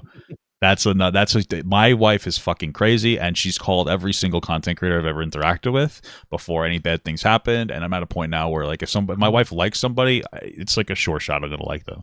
And if she doesn't like somebody, I'm probably gonna distance myself from them because she has an intuitive sense about it. So I try to listen to that. But yeah, I like your. I love your stuff, man. And you said your girlfriend likes my stuff too. Yes, she hears the Papa Gut voice in the house. Yes. Yeah, it happens a lot. I have you on the background doing chores or I appreciate that. eating some breakfast or playing some video games. It's like it's great, just like because like everything's so long that you upload, so it's just like perfect to just put on. Well, thank you. I appreciate that. I saw that she looked at was it a twerking video or something whatever the fuck something. Yeah, for some reason, anytime you post something that involves skin, it pops up immediately on her Instagram, and then she forwards it to me. That's crazy. She's a little gooner too, it sounds like. Yes. Oh, pro. So I'm like backtracking a little bit because we were talking about your pushback stuff. But do you think that the aggressive advice model that you have, do you think that works well? Well, we at least have data that it does when we do our annual survey. So we'll have one coming up in December. So last year showed that the median guest paid off $10,000 of high interest bad debt in 10 months. So it's working. But more than anything, I have to remember, like, there's this channel I will call out in a good way. Okay. Call them out in a bad way. I love them. I'm friends with them. They're Money Guy. That's what they're called. I'll put them on my screen. They're the Money Guy Show. 500,000 subscribers. They do kind of a financial audit thing as well that they started doing a few months ago. This one got 41,000 views. Here's the thing. They do lots of very helpful content, but it's not the most entertaining. Like a nice guy. Because of that, it hasn't reached as many people, and not as many people have changed their lives. A lot of people have. I want to give them credit for that. But I will say, because our show is more entertaining, because it's a bit more wild, and we feature interesting people, just from emails, DMs, comments, minimum tens and tens of thousands of people have learned budgeting, have learned to actually get their debt under control just because they've come across our show. And they wouldn't have come across those other educational first channels because they just weren't as interesting. So people come in for the entertainment, but people walk away, and so many people, tens of thousands, have changed their lives over these past few years, which is crazy. So that's honestly, like, I really care about legacy to a certain extent. I'm not going to like over freak out about it constantly, but I like that in the end, whenever I do walk away from this, maybe upwards of 100,000 people over the course of the multiple years we've done this have gotten budgets under control, paid off debt, changed their lives. And I think that's a really cool legacy. No, yeah, you know what? It's funny because I watch a lot of Caleb Hammer bad videos. Every time I see him, I'm like, I want to watch it. Let's see what we got here. It's usually the same shit. But there was one in general where they made this kind of criticism where, like, it was an early childhood development criticism where you shouldn't like yell at your kids in like an aggressive way. And I'm like, yeah, that's true. But, the weird thing is that you're not actually their fucking parents. And I do understand that there are some circumstances that are out of your control. But I also believe that everybody to some extent can pick themselves up by their bootstraps. And if you're actively engaging and you're open and you're putting yourself in a sphere or an area where they're going to give you aggressive, harsh criticism, you're mentally and emotionally ready for it. That's what you're going on there for. And I think it can work for some people. I think more people need to lean a little bit more on the bootstraps argument, to be honest with you, a little more than they are now. Again, lots of circumstances that you can't control, but I feel like you could always do better if you try harder, even if you're not going to do as well as somebody else. Yeah, there is the conversation in that where it's not everyone's going to be the same. And maybe, let's say for the majority, just for the sake of argument, don't do well with tough love. Great. Don't sign up for the show. Yeah, right. That's what I would say. I agree with you 100%. No, I think it can be good. I like tough love when it's good. I mean, a lot of these people are at the point where like they kind of also already know what they're doing wrong. You know, they're coming on your show. They know what they're doing wrong, and they just need somebody to yell at them over it sometimes. I feel like there's a little bit of that too. Somebody needs to kick them in the ass. Because as somebody who's stopped and started dieting 100 times, there's always that pivotal moment that's like, all right, and then you try to ride that wave, you know? Yeah. So I feel like you're the wave. You're the start of the wave. Have you been? Well, you said you're dieting. You're gonna exercise at all? We're trying to get into tennis. Oh, okay, that's fun. Together as a couple. Like I've played tennis on and off over the years. Not very good at it, but it gets you running, without thinking that you're running. So, yep. My wife does Zumba. That's her like exercise. She does Zumba 4 days a week, 4 hours a week, and then I used to weight train when I was younger, so I've been doing that. That's my thing. You have to learn to enjoy whatever you're doing. If you don't enjoy it, you're never going to be successful with it at all. You know, it has to not be exercise anymore.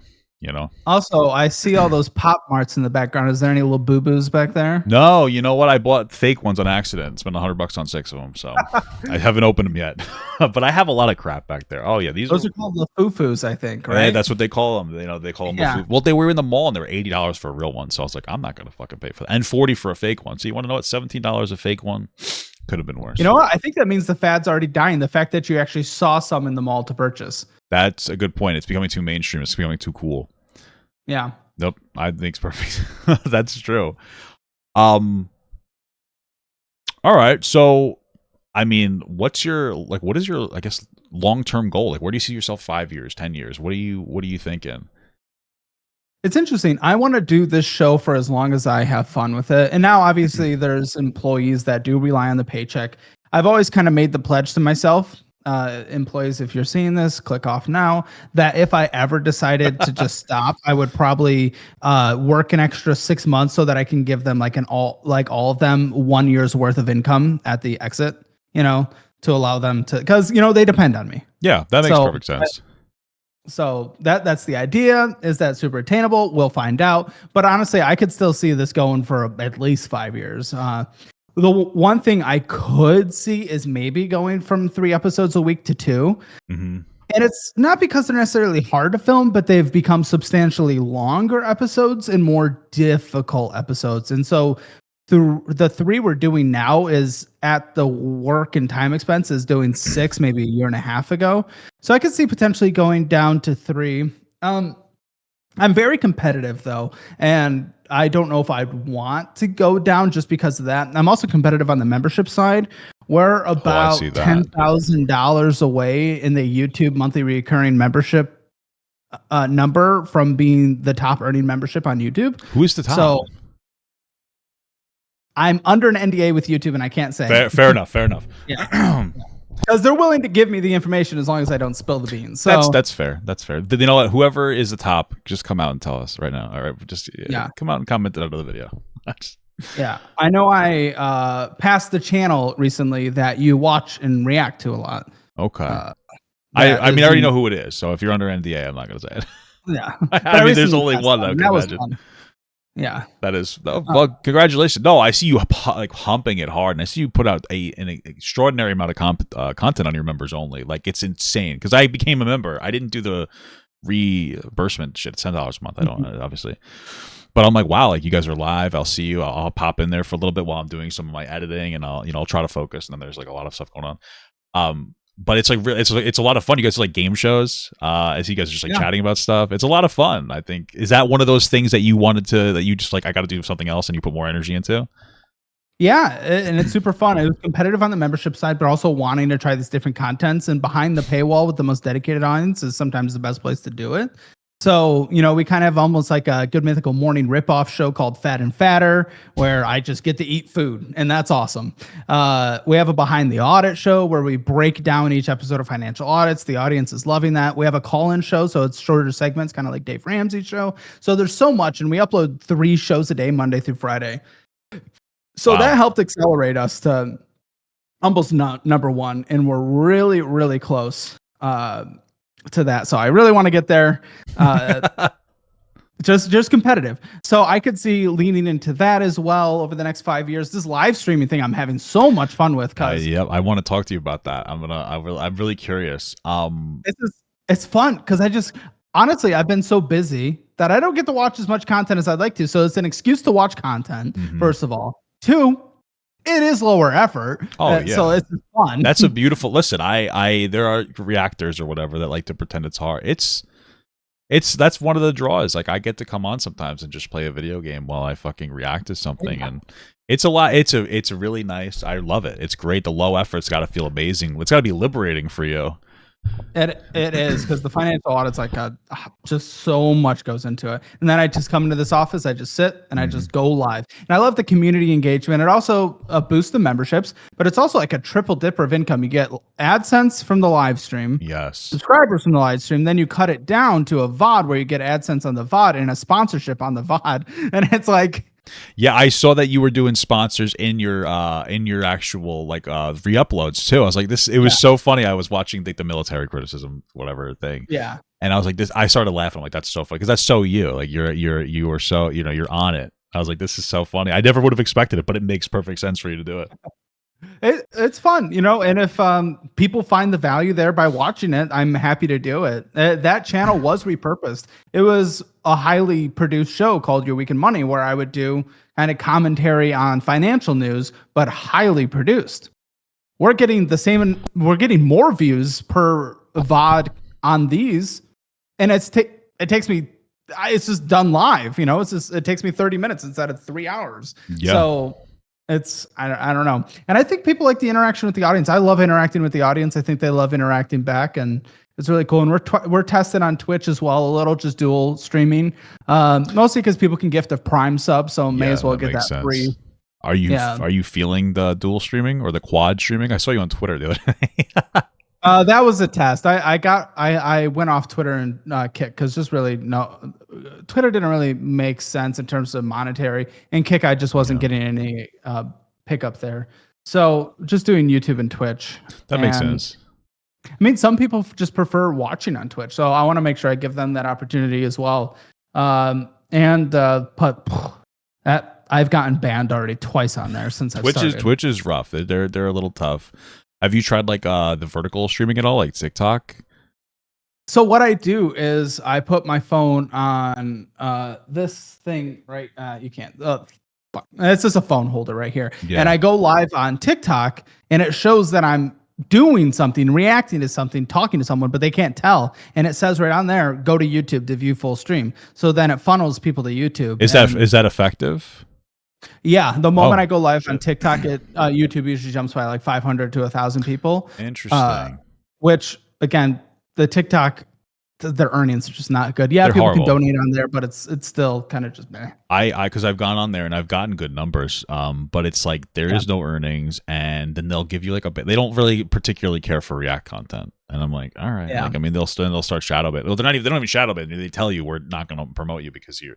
So maybe that's something I should consider. I'm just like, I don't even, my streams aren't even necessarily like my product right now. So I don't really advocate for my streams, maybe like I should. I'm more like do the videos. I try to like edit them up a little bit in post. And, like I said, my wife enjoys that. She thinks it's like hot, like it looks nicer. It's more professional. She really is into that. And then part of me is like, well, kind of like, too many thoughts. You know what I mean? But maybe that might not be a bad idea. Me doing something like that. That's interesting. I never thought of that. Well, the membership's probably helping, right? Because I can almost never catch your lives live. And what I end up doing is like, if I want to watch your live that you did earlier in the day, since I'm a member, I just watch. Oh yeah, they help. I think my live stream revenue overall is like a third of my YouTube income, whether it's the ad revenue or the membership or the donations. So like, it helps. That's why I've been thinking like, do I want to make my thing more of like not a show? I wouldn't change anything about the aura of it, but do I want to just go live and then leave it up and let the ad revenue run? Because they did a huge ad revenue boost, and then use the other channel as just like a segment dump channel. That's a thought, but I don't know. I don't want to make any big thoughts or big changes, and Yeah. I'm always a big advocate for the YouTube membership because I think it provides greater stability, because ad rates are up and down, sponsorships are up and down, even just whether or not they're especially for you where it's so topic based, so relevant in the culture, it really helps that stability. No, that's a good point. I didn't actually think about that. I appreciate the input too, because I'm just like, I'm fucking racking my brain over something that's probably just like so unnecessary. But if I don't think about this, it's going to be something else. I can't help but think about some kind of thing. But that makes sense. Yeah, it is very topic dependent. I've been lucky this year because it's been like there's some stuff that doesn't do well. So I sometimes like it when it's not doing well because then I get to talk about stuff that's different.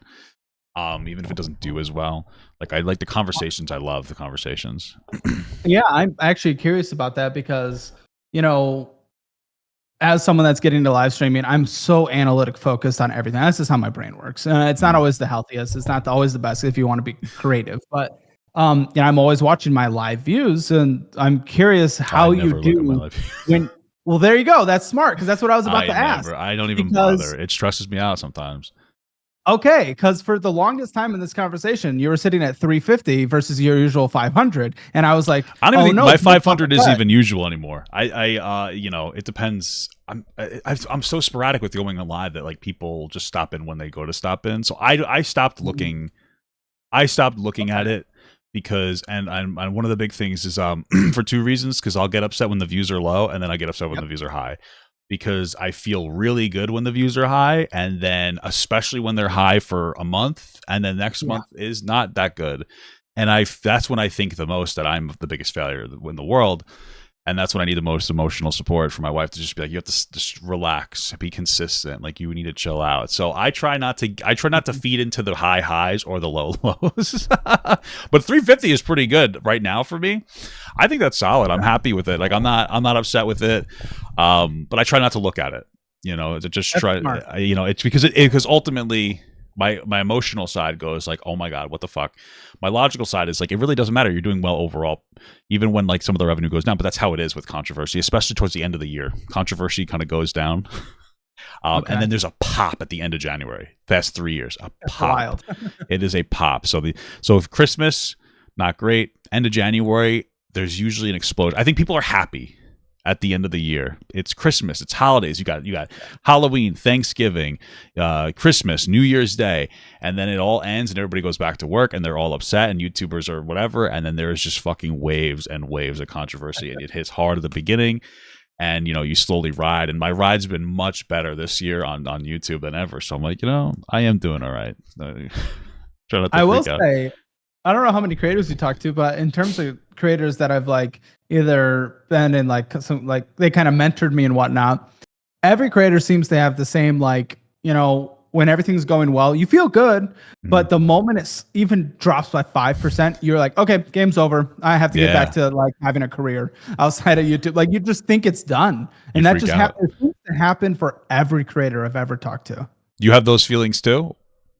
Oh my goodness. My fucking employees hate me when we have a 10 out of 10 upload, because I'm like, okay, we're closing shop. We're done. Or the company no longer exists. There's no way we're going to pay the bills this month. I'm okay. Good luck. That's just how it is. In the office. That's how I feel. It's funny because I've been having a few more 10 out of 10s lately. Like today, the one I posted is 10 out of 10, but it's like it's a little different. Like I'll usually do drama. Today I found a weird AI video where it was full AI. It was an AI script. It was an AI voice, which was a pretty good AI voice. It's AI, pictures on the screen, and it's like probably the worst video I've ever seen for like young men. It's like incel bait. It's like women are fucking terrible. So like I talk about that stuff a lot, but I don't. If I don't talk about something through drama, obviously my stuff goes down. But I enjoyed it. I knew it was going to be a 10 out of 10, and then you get the 10 out of 10 waves anyway. There's a couple of you'll have your 10 out of 10 month, and then your next month will be, it'll be a pop. So, but that human emotion though, when it happens, it does feel apocalyptic. It does. I don't know why. Doing short form content's helped me feel good because I'm like, okay, this is a 10 out of 10, but I could still be productive. Maybe if I could just get the right clip out there, Yeah, I will say, just because I see somebody in your chat, just for context, like 10 means it's performing 10th out of your last 10 uploads, so that means it's performing the worst. Yep. 1 would be incredible. You're just riding a high. Oh yeah, especially when you're like 1. Yeah, those are like the fucking crazy. It's like, oh man, I'm doing so well, and then it's you unintentionally. It's hard. You're still a person, so you feel like, oh yeah, I'm fucking awesome. You're 1 out of 10. Like I'm the fucking greatest creator, and then you get 2s and 3s and 4s. You're like, all right, I'm still all right, and then it just slowly goes down. It's like, all right, I'm the worst fucking creator ever. I should just finish myself. All right, so yeah, I can't see you retiring. Honestly, I don't think that even if you retired this show, I feel like you'd still do something. Oh yeah, I'd be too bored. Yeah, you seem like you're a content pumper. I wanted to ask something a little different. I'm gonna ask a question and I'm gonna give you a little context because I don't. It's not supposed to be like it's not a big thing, but I'm wondering like what your political philosophy is, not your organized, who you vote for, none of that bullshit.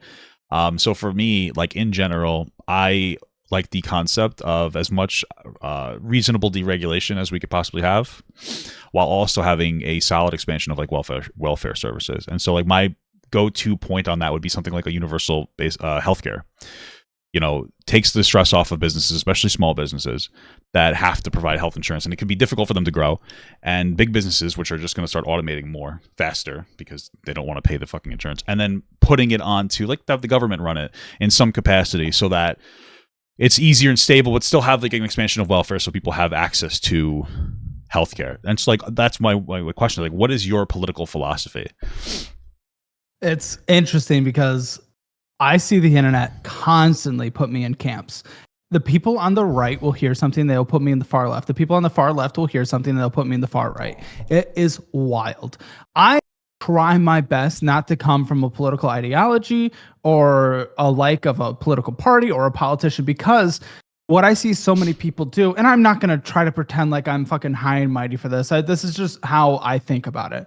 But I see so many people on the internet that if they're a Democrat, when a new issue arises, they have to have their opinion come from the place of, I'm a Democrat. And I hate that. I never want to have an opinion on something like that. So what I try to do, if a new issue pops up, I try to get as many reliable sources as possible, figure out where the facts are. And if it's messy, I try to be a little more about it, a little fence city. But if it's actually like solidly, there's proof, I will go to whatever perspective, opinion that is, whether it's a left-leaning opinion or right-leaning opinion, wherever the data is. And if the data changes, I'm not afraid to change my opinion. You get so much people get so much criticism if you change your opinion on a political issue. They call you a flip-flopper. That doesn't make sense to me. There's only one way to be right. And the only way to be right is where the data is. And if the data does change, if new information comes out, go to where that is.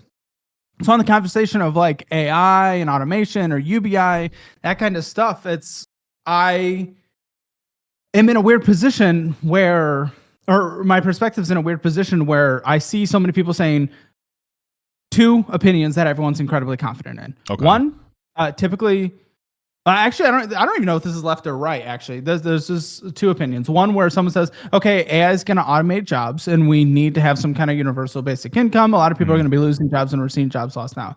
And then there's the alternative side that people are equally as confident on, where they're like, every time we've had some kind of new technology, when it comes to farm equipment, when it's come to manufacturing, whatever it might be, automation, we humans naturally find a way to use to focus our our energy and whatever our purpose into a new line of work that is monetizable. I guess this is where my head is. But when I think about AI, because there's just so limited facts, I just say I don't fucking know. It's a hill. It is a weird hill where once we hit AI automation up there that can do a lot of jobs, we don't know what it looks like on the other side. It could go either way. All of a sudden, maybe humans aren't needed, or we do what has been done historically, and humans find the next thing that we all go into, and specialize in that humans are best at. Because it's a simple, nobody knows the truth, but everyone is equally confident on both sides of that argument. I assume at some point in humanity's history, I don't know if it'll be in my lifetime, I assume at some point that we'll never need to do anything other than just what we're passionate about. Yeah, that's like the end game potential goal, is that technology works for everybody and not just like some, the people who are the producers of it. And at that point, either it's a different economic system where I like AI is producing needs, so you just get unlimited needs. I don't even know, but how would work in that situation, or maybe a UBI will be necessary. But I don't know if that's in my lifetime. A lot of the conversations I will say right now when it comes to AI, and a lot of people use the tech market as people are getting laid off and getting replaced by AI. I've tried to deep dive into the data as much as I possibly have been able to on this topic, because it also comes up on the show. And the tech sector is the second highest laid off sector in the country this year, the federal government being number one. But about 250,000 people have been laid off in tech. However, a lot of it more has been a shift to the focus. So those companies are no longer focusing on what they were 5 years ago when they hired these people during COVID, during the mass hire 4 years ago, and they're shifting more towards the AI focused things. And they're actually still hiring people, but for AI, and those other people aren't translating over as much, and they're kind of cutting ways there. But there's also the conversation of there's been some anecdotal yeah. anecdotal information where it's like a recruiter's been replaced by an AI voice. Some data collectors have been replaced by AI. But in terms of mass statistics of people being full replaced, we haven't seen concrete data that I've been able to find on that. What we are in a weird economic system, economic environment right now is we have high interest rates. When interest rates are high, businesses borrow less money, and businesses, when they borrow less money, they hire less people. So we're seeing more layoffs, less hiring, and that correlated with the big AI conversation almost makes it seem more like it's an AI thing today than it is the economic conditions of the time, because we're actually seeing very similar data in the fresh college graduates with their brand new degree have a similar level of unemployment than as the overall unemployment rate for the country. And that's not very common. But the last time we saw this was in the early 80s when we just came from high inflation. Interest rates were high for a long time. So we're seeing a very similar economic environment to then when it comes to unemployment and unemployment for new graduates. And the reality is, though it's not 100% of the time, oftentimes when interest rates have historically been this high for this long, or higher than normal for this long, it is followed by a recession. And if companies feel a recession is imminent, they are less likely to invest in new employees, less likely to do the mass hiring.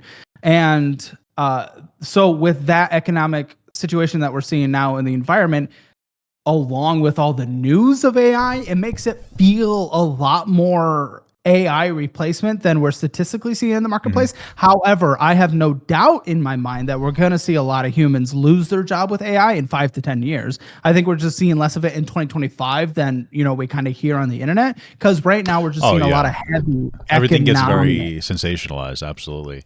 Yeah. There's also no, I forgot what I was going to say. Sorry. Well, yeah, no, you know what? I think for me, it's like not even just AI. There's like a lot of automation in general. I mean, factory jobs have been killed in a lot of areas because there's a lot of robotics. Then you even have like self-checkouts at Walmart or any grocery store, really. McDonald's now, they're really pushing the app, which, that's another way that they're trying to kill jobs. So I see that there's going to be a shift. And I agree with you. I think like in this ideal world, 50, 100 years from now, I think people will be able to focus on what they want to do. I personally think that some kind of UBI, whether it's a negative income tax or something, it might be the next step, or even eliminating taxes for maybe people under a certain amount of, certain financial threshold, is definitely like there. I'm happy that we have a very heavy service economy, which I don't think is going to be hit too hard. And not in the same way as like fucking China. Once they start automating over there, I mean, most of their GDP comes from, I'm pretty sure, goods. So that's one of the good things. And I also look at AI a little bit like a calculator. Like I feel like if you have a fundamental understanding, I've seen people talk about how they can diagnose problems, whether it's in the medical field or even like HVAC techs or electricians with AI, and then they look it up. It makes their job easier, and then they could just implement whatever it is that they looked up. So I'm hoping it turns into some kind of a calculator, for a lot of different people to be able to use in a productive way. Yeah. I mean, I definitely like using as a search engine. These days, I try not to use it as like a critical thought, or because that if you start replacing that, then you just lose that skill. But using it as a search engine or like data gathering, as long as you're at least verifying the sources, because that is important. A lot of people just take it without clicking on what the sources are that they pull from. I want to make sure it's from some good sources. Sometimes, like you'll see that it pulls from like a Reddit thread as a source, and I'm like, okay, I don't know. I looked myself up on Grok, and it said my name was Maurice Gutierrez. So I was like, okay, that's interesting. And then one of the sources was just calling me the R slur, and I was like, all right, that's an interesting source. I was like, okay, this is interesting. It sucks because I like using AI. It makes it easier, but I've noticed, like even yesterday, I looked at something up on AI once. I looked up somebody to see if they had ever released peer-reviewed articles, and it said no. And then I looked up a different AI, and it said yes. And then I went to Google Scholar, and it's like, okay, they did. It's so it's like a lot of times, unfortunately, I feel like it's still not 100% there yet. But I like the technology. I like the idea. It's a little scary, but it's more of how are we going to implement it well? It's already here. It's going to happen. But how are we going to implement it well? And that's my bigger concern. Especially fear is if we're talking about the political divide, and this isn't anti-left or pro-right, but I will say the right now is more embracing of it, and the left is quite anti-AI. You see it a lot in left circles. My fear for those on the left is AI is coming. AI is here. And especially from a national security perspective, we are fighting, we are racing China. So the United States is fully embracing AI. To go so against AI, I just fear for them in the overall workplace or in their political setting. If they're really going to push against AI and they refuse to use it, I don't think it's going to be helpful. No, you need to learn it, and this is another thing that's unfortunate. But AI is rough on the environment. It uses a tremendous amount of water, a lot of resources. But a lot of people on the left, they don't come from the philosophy that I come from, where I think America should be the leader in most of these industries, because as bad as we are, China's worse, Russia's worse. So we should be heavily investing in AI and figuring it out, because at least once it settles, I'm more confident that we will implement safeguards to preserve some kind of jobs than China is or Russia is, considering they don't necessarily even have free elections. So, you know what I mean? And then people on the left are not very confident in America. They say it's horrible, even though we do have better morals than I would say most other countries, personally. So but if they don't engage in the AI, they're going to get left behind. You have to learn this technology, honestly. Yeah, I mean, I'm trying to find the statistic that I found yesterday, because that is a lot of the argument that I was on board with, is that AI is damaging for the environment. And I've been on board with that for a while. And then I saw some information yesterday that made me deep dive into just actual statistics. And I'm trying to pull it up right here. But what I learned is California is the king of data centers. There's data centers galore in California. And AI, these data centers have to use a lot of water. I believe it's for cooling, but they have to use a lot of water. So, yeah. That's what a lot of people are kind of complaining about. So then the data was posted yesterday, and then I did a deep dive. Data centers in the highest data center state, California, used 1% of fresh water in California. Mm-hmm. Growing alfalfa, 0.1% of California's GDP, used about 20% of their fresh water. Is that alfalfa wrong? Because I know that, what is it? Is it almonds? They also use a tremendous amount of water. For almonds, it's crazy. Yeah, it's a lot less use of water than people are. Does it have to use fresh water, or is there a statistic for water? Okay, or desalinated water, because metal and salt don't go very well together. That does make sense. Yeah. Interesting. Yeah, it's scary. I think it's more scary for the locals. They also use a tremendous amount of energy, which can pull from the grid and make it very difficult for local, especially in the heat, to be able to have air conditioning. I understand the issues with it. Again, we need to push for it. it's the future.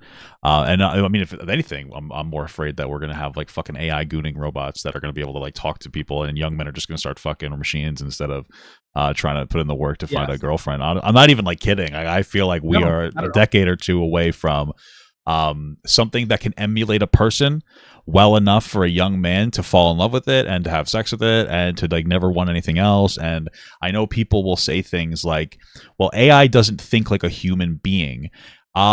And I disagree, kind of, because what are we? We are a complicated input of genetics and life experiences. And what is the computer? It's or what is AI? It parses through the internet of a bunch of different experiences, and then it produces something that it thinks is a person. But I think it's going to be able to emulate. And then if we can figure out how to do pheromone releases, I don't know. Maybe I'm getting a little crazy with it, but who knows? Well, I saw you reacting to the person trying to cancel her psychiatrist. Did you get to where she's chatting with her AI? Yes, you know what it is? I've been hooked on that, and I'm trying to save it all. to make one big video, but I finally decided I'm going to release it because every day I'm like, okay, let's get another 20 minutes in of like, what the fuck, this woman is crazy. She's insane. Actually, one of the things, I forget exactly what it was. There was something that was so, she keeps doing this thing where like she thinks that her therapist is engaging in a behavior for her. Actually, I know he was doing this to me to twist me. And I was like, not for nothing, but like that is so similar to like the more male behavior of seeing a woman that might be dressed with like a low cut shirt and being like, she's doing that for me, and then sexually harassing her.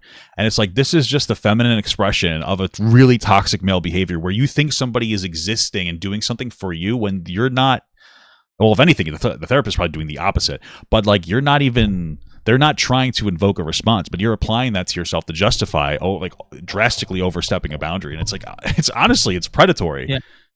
Oh yeah, no, absolutely. That was incredible. That was my favorite thing I've done in a live stream is reacting to her content so far. Me too. I didn't even play a game. I got like 4 hours on it. I got the data. It's 0.7% of California's water consumption, where agriculture in California, which I believe accounts for 1% of their GDP, is 60% of their water consumption. So it's a lot of the argument. And again, this is more on the left right now because the left is a little anti-AI. The right is more pro-AI, whatever. Again, that's not taking a political stance. I need to make clear. But they bring up the argument that it's hyper damaging to the environment. And it uses a ton of water from the community, but it's 0.7%. Well, it probably uses a lot of water from like the local community, but I think that everything gets so because I'm assuming that's 0.7% of like the entirety of California. California, yeah. So I'm assuming that like this is the problem is every single time we have something, it gets sensationalized. So like when we had climate issues, we still do, but whatever. It was like we're fucked by 2030, and I think that nobody thought that, and I don't think that. And I think that that's what's happening is people are afraid. And in AI, it's like, oh, well, it's horrible for the environment. It's drawing all the power on the grid. And it's like, I think we should have the conversation about the environment and the grid, but it's not what you guys are saying that it is. I also imagine it has a big impact on the environment because I believe they're heating up the water and it's probably creating a lot of steam, though. I'm not too sure about that, but at least on the, water usage, that's the analytics I got. But I think I say if it's big damaging on the electric or pulling a lot from the electrical network, which is a fair point, I would then actually say that makes me a little nervous about our electrical network. If we can't even handle investing in a new technology, then we need to build nuclear power plants like speed. We are terrible with like infrastructure in America. I agree with you. Or solar, but definitely the problem is nuclear is I think still the most efficient, but everybody's so afraid of like reactor meltdown. I think Germany deconstructed like a really productive. And they're going back to coal. Yeah, that's crazy. That's damaging for the environment, if anything. Yeah, it's crazy. It's because people are afraid. The stories of nuclear meltdowns are terrifying. However, more people die per year of CO2 emissions than all of nuclear disasters combined. When the stories happen of a nuclear disaster, they sound much more catastrophic. Like we're all kind of okay with people slowly dying to CO2, but when it comes nuclear is cleaner than solar by far, even, and it produces less waste overall. Exactly. Yeah, no, I thought solar's nice for like your house. I think it's a great idea, but it's like it takes up a lot of space. Like, and it also can be negatively impactful on the environment. I mean, if you have to take up an entire field, even if it's hot, like that's going to be wildlife that gets killed, and it disrupts the environment. I feel like on your house makes sense, but it's not really practical for like big farms. And the way that nuclear is really solid, and then the waste it produces is generally much easier to deal with, especially than any typical thing like gas or something. Yeah, I love nuclear, and Germany was moronic for what they did. And of course, it all happened and came together when Russia went into Ukraine and Germany. All of Europe decided to cut off the oil supply from Russia. So, that makes sense. And now they're going through a crisis because of that. Yep. Yeah, it's crazy. Okay. Yeah, that is fucking crazy. Weird world. I think a lot of people are scared right now, and so hopefully, I think a lot of people are scared right now because there's so much information. I think that's why people have high anxiety now, because there's so much information that goes into your brains. And I think that young people are so educated, even though they're fucking stupid, they're the smartest young people we've had probably ever. And I think this is just like, I'm off the cuff. This is something I thought about today. I feel like the reason why young people are so against 9 to 5s is partly political and all that, but like partially because I know guys who are like 50 plus who could stand still and stare at the wall for an hour and they can pass the time. And young people, and I agree with myself as well because I'm like that, they cannot sit still. Like they're constantly thinking, they need stimulation, and it's because they're smarter and they're, and so like they can't do a 9 to 5 because they're always thinking and they're always perseverating on the thoughts of like, what am I doing, and I'm miserable and this and that, which is valid. But I feel like that's a big part of it, is how honestly intelligent young people are nowadays. Yeah, that's fair. Yeah, that's interesting. I definitely come from that same world. I mean, I'm 30, and I always, like, I sucked at school, but it was mostly just the focus of it. I just cannot do that, and I thrived in sales because I was my own business and I got to just make these calls, have these conversations, do all these things that I got to do. So I mean, I relate with that. If it was just a normal desk job of going through numbers, I think I would suck and probably be just like that person complaining about the 9 to 5 going through numbers. Oh yeah, well, especially with the additional fact of like, I'm willing to put in a tremendous amount of effort into something that I feel like has a really good shot of yielding a lot. So like my own YouTube stuff. But when you're just working a desk job, I mean, like if you work really hard for 5 years, you might get a really good promotion. But like it's not a 1-to-1 of like effort generally equals success. It's like, okay, hopefully someone recognizes me, and I think that's another thing for young people as well. Yeah, no, for sure.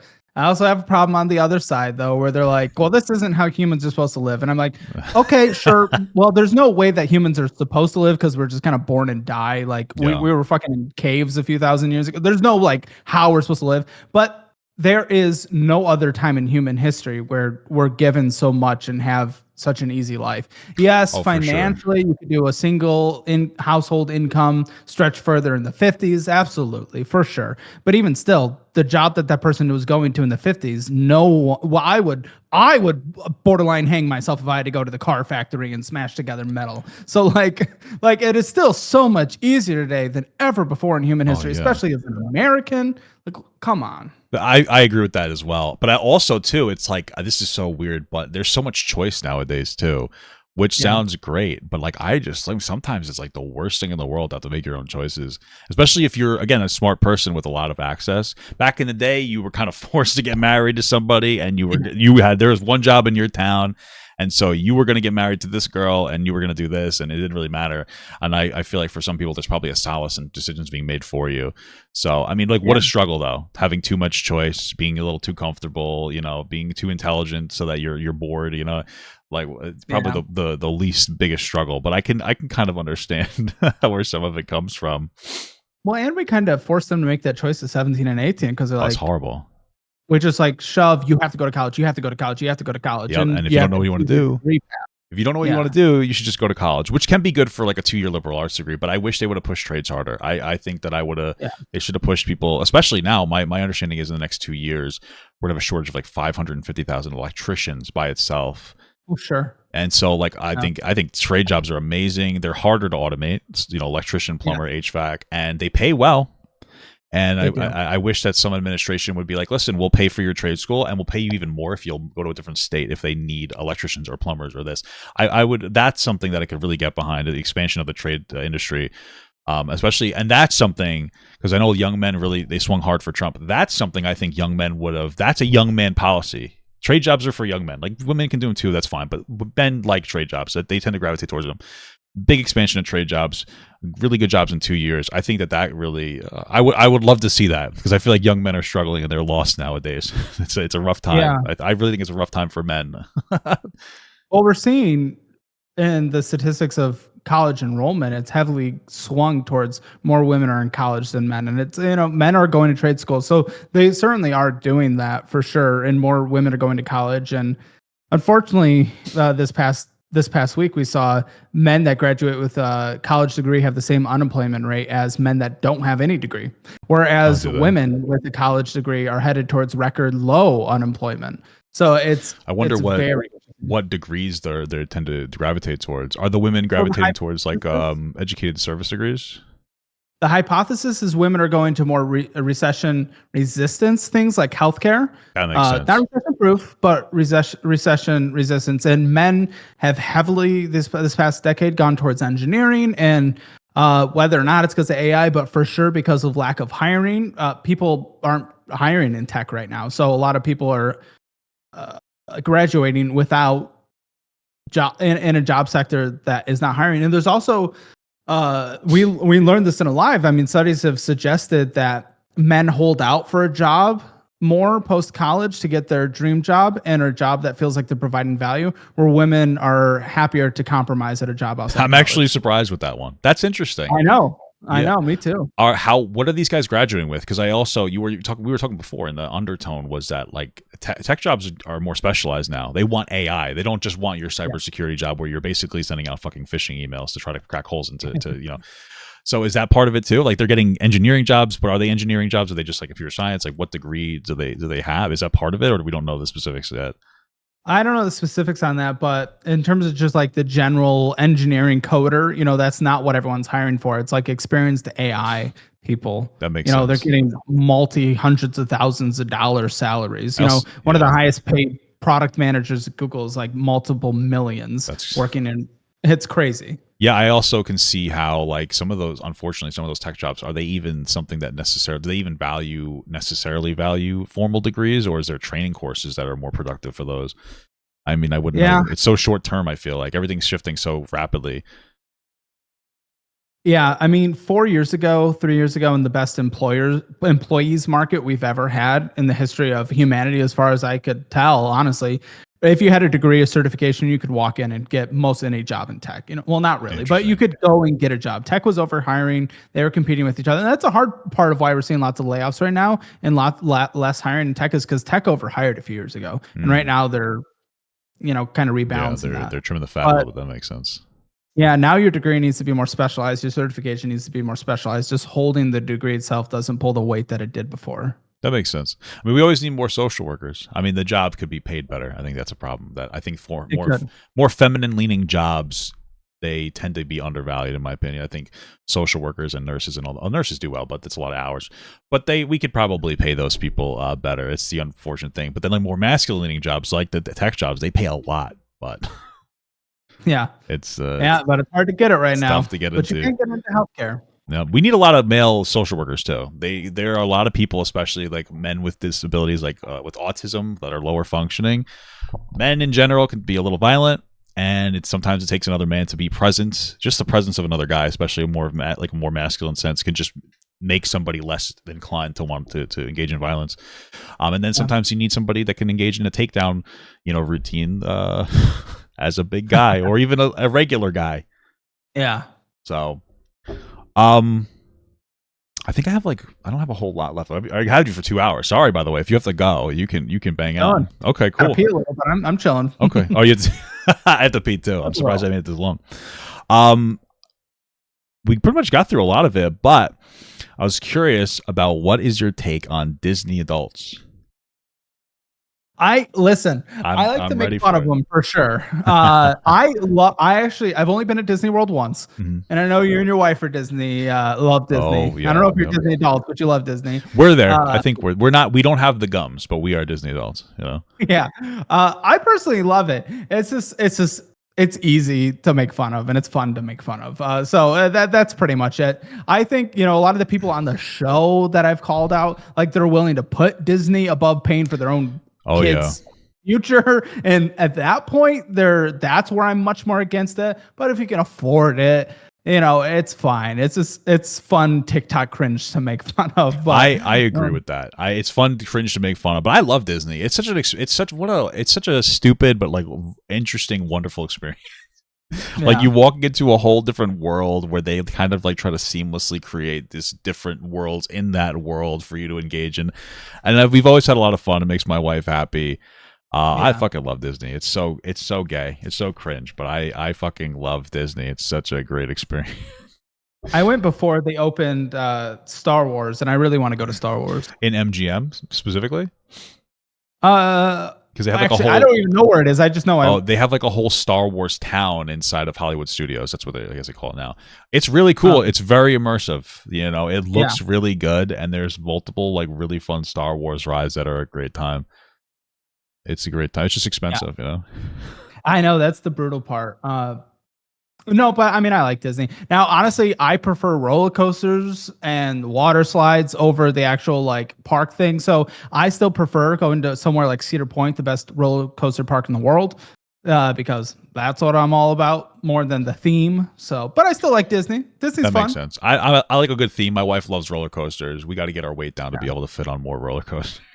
Yeah. If she wants roller coasters, listen, little road trip to Sandusky, Ohio. Go to Cedar Point. I'll let her know. Her and her mother, they love it. I get motion sickness. I'm gonna get like the patch or something next time we go because it gets so fucking. I get so motion sick. Okay. I thought you'd be more vitriolic because sometimes when you get excited, you sound like a Disney character. You know, when you have like that beaker voice. I love it. I think it's so fun. It's a lot of fun. It's funny. Yeah. I have the emotion flow. Yeah. That's a good one. I was curious because you mentioned shorts before. If I could pick your brain a little, like, what is your shorts content strategy? Because that's fucking killing me more than anything else. Of like, what am I gonna? What is like? How often should I release? How many should I release? Like, what the fuck? Because I have a backlog, but I don't know how much is too much of a backlog, and I'm all over my fucking. You know, I actually had an opinion on your shorts, but I don't give people opinions unless they ask for it. I would love. Listen, you can give me any opinion you want on my content. It may have actually changed because I noticed at one point you were uploading shorts content to, I think it was like Papa Guts Bites, and I wasn't seeing shorts on main as much, but it looks like you actually are uploading shorts on main. So what?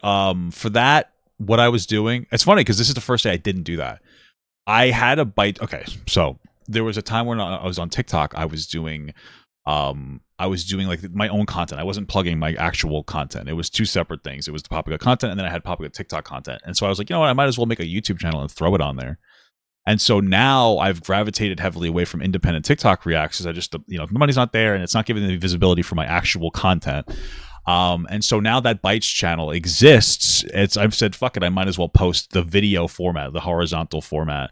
And then today I was like, maybe I'll start posting the vertical format of that stuff on that Bytes channel as well, and just kind of throw it up there and see how that does instead of the main channel. My philosophy is like, this is the subscribers on my main channel are subscribing for like basically video content, but the people on the Bytes channel are subscribed for shorts content. So maybe that'll make the shorts more successful. So that's been a relatively new change. Yeah. Well, I will say, and this, based on my conversations with YouTube, especially the like higher ups there talking about algorithm and everything, I would actually be putting everything on main, everything. And unless the content is radically different, but your leftovers channel isn't.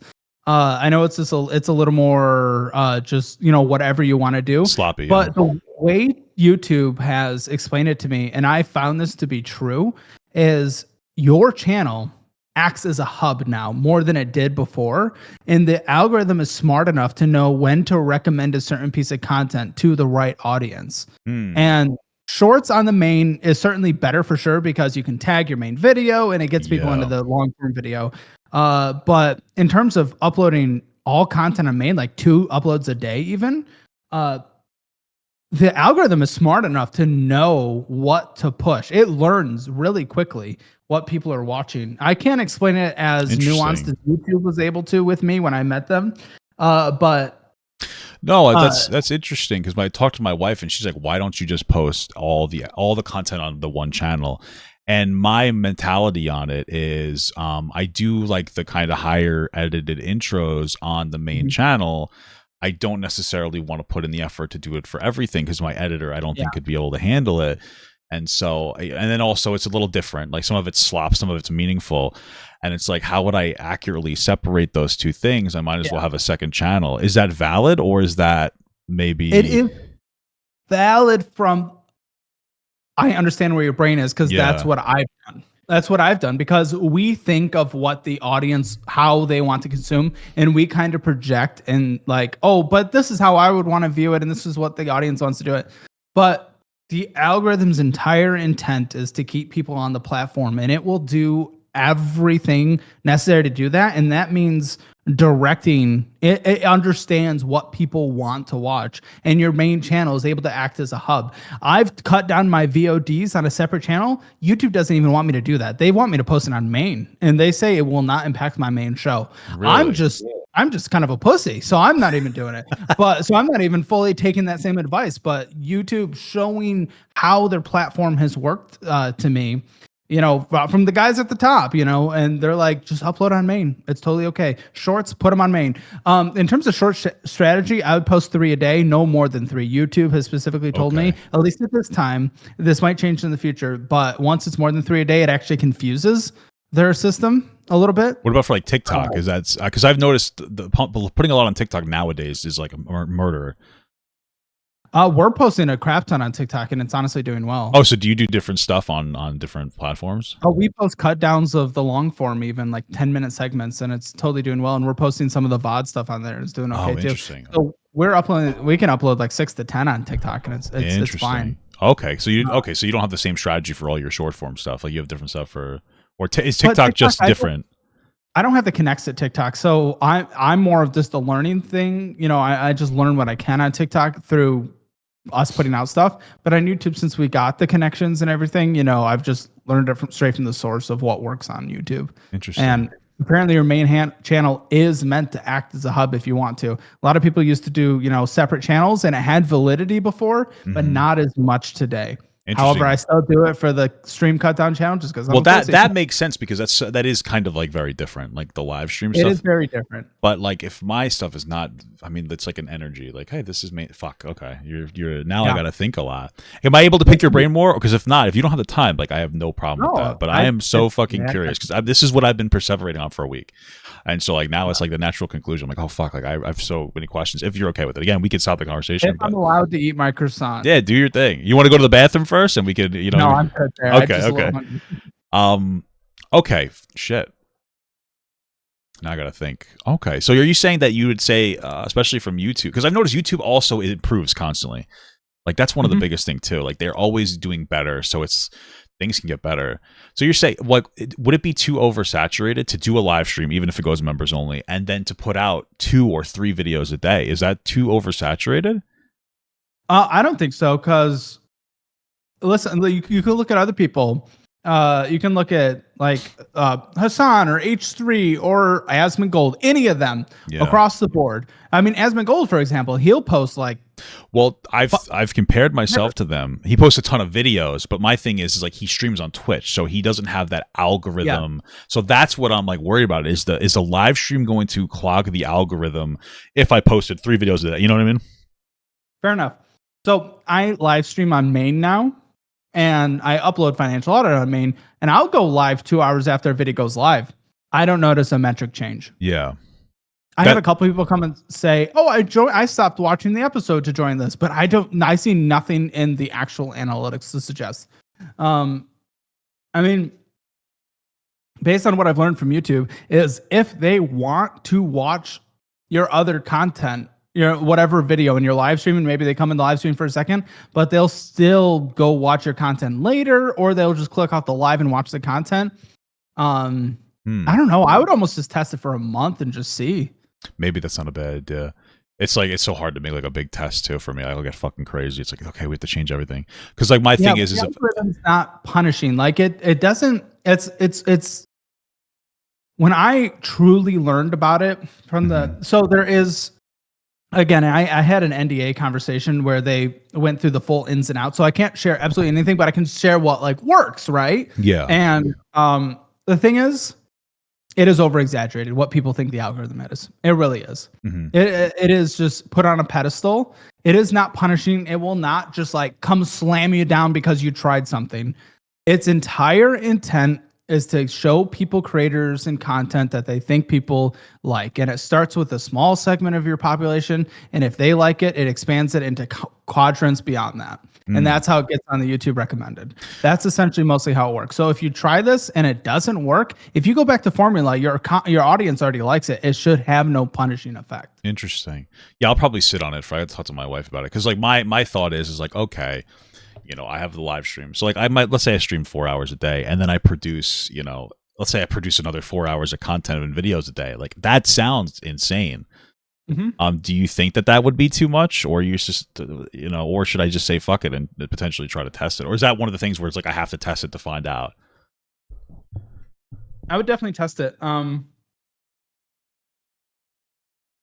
It might take, if you're on a schedule, it might take the audience a second to adjust. But when we started uploading one financial audit a day, and then a lot of member content as well, which is like over 50,000 people. So that's a big segment of the audience as well. And now 2 stream cut downs a day.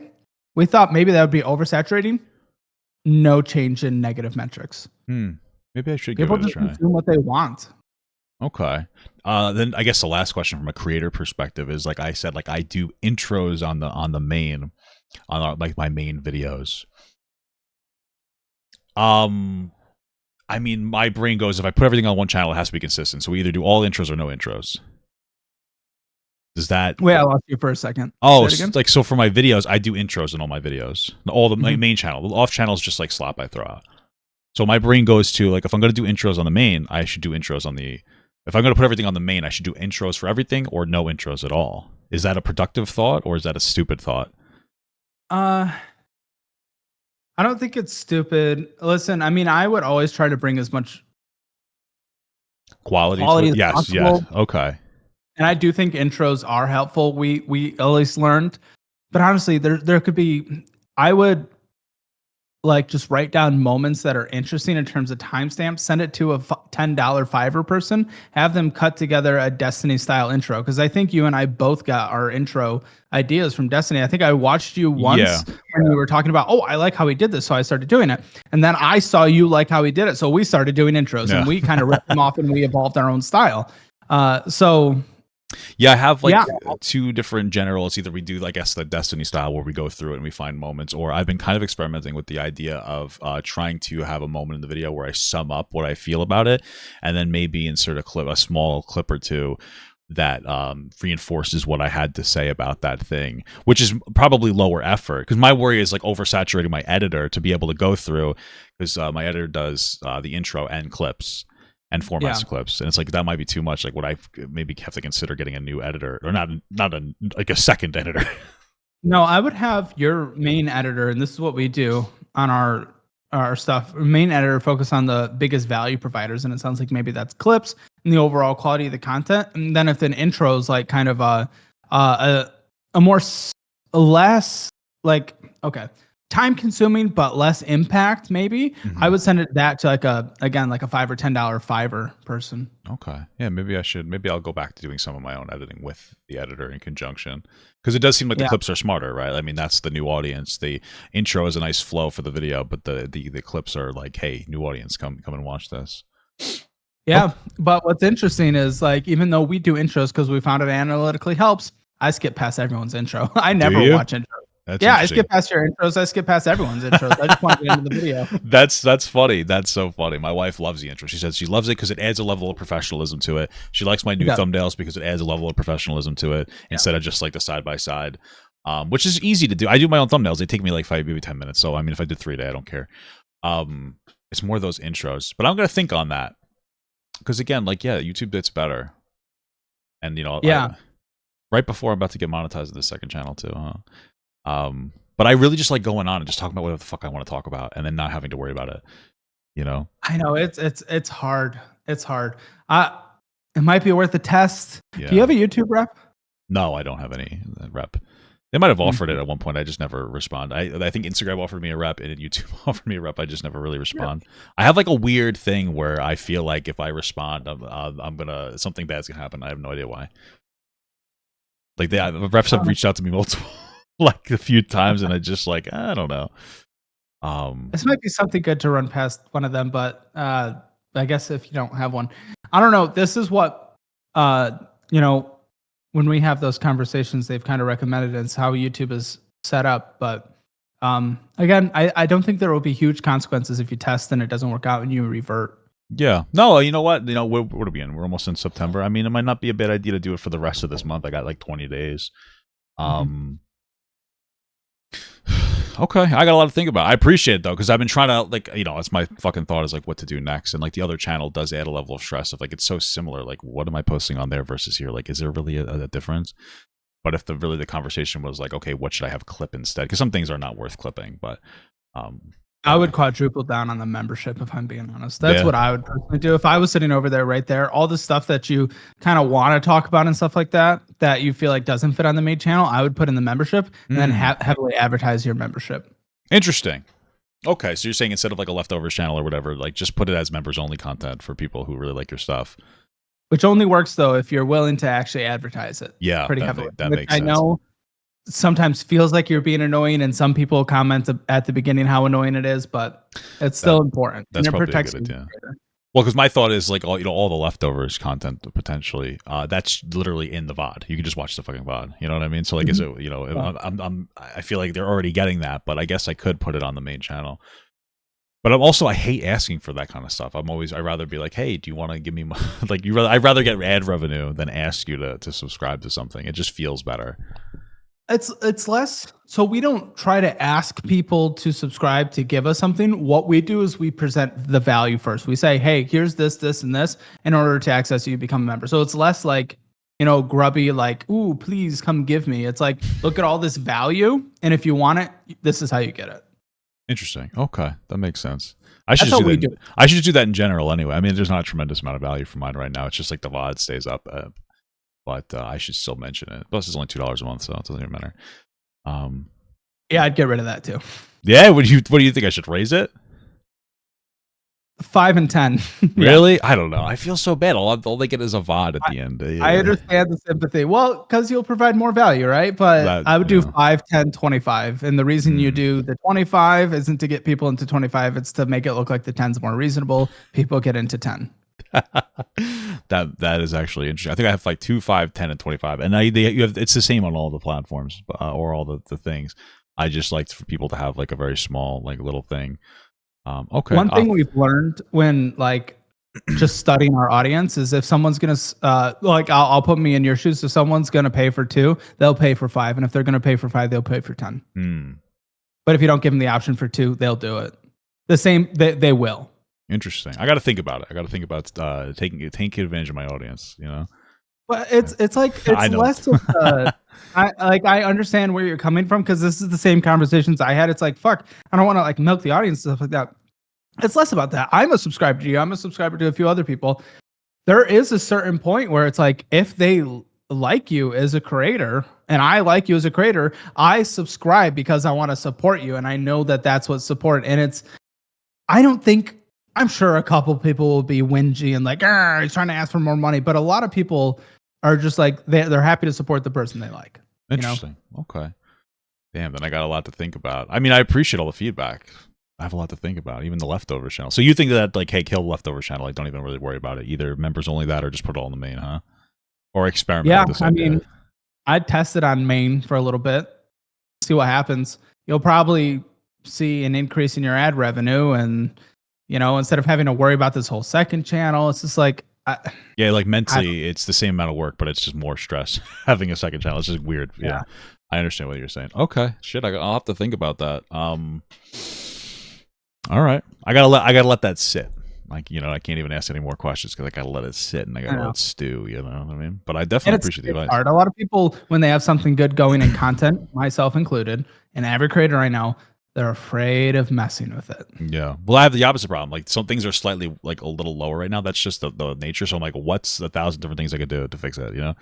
Sure. So like, but I don't want to make it worse, because I did for a little bit try putting out 2 videos a day with the intros on them, and like I didn't see a change in my revenue. But also, I don't know how much of that was just like we came out of a content high. So like putting out more content increased my revenue comparatively.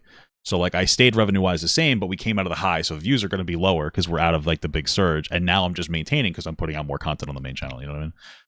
So all right.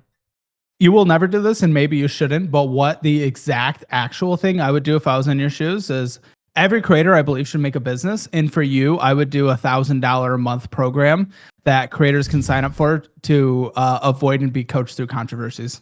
Do we? I actually would do that. Do you think that's like a real thing? Do you think I would actually be good at something like that? Yes, because you've been through all the controversies 100%, and you could coach people through it, but they have to subscribe on at least like a 3 to 6 month basis. So they can't come in only for the controversy and then back out. It's essentially, it's a modern day PR. You're just advising via PR, but it's very modern day for creators. Interesting. There's a market for it. I wouldn't know how to market That's it. That's what I was going to say. I wouldn't even know how to do that. Damn, that would be crazy. Because then if I did do that, then people would be like, oh, you're helping some piece of shit. It's like, yeah, I have to. Like, ethically, right? I'm like a lawyer at that point.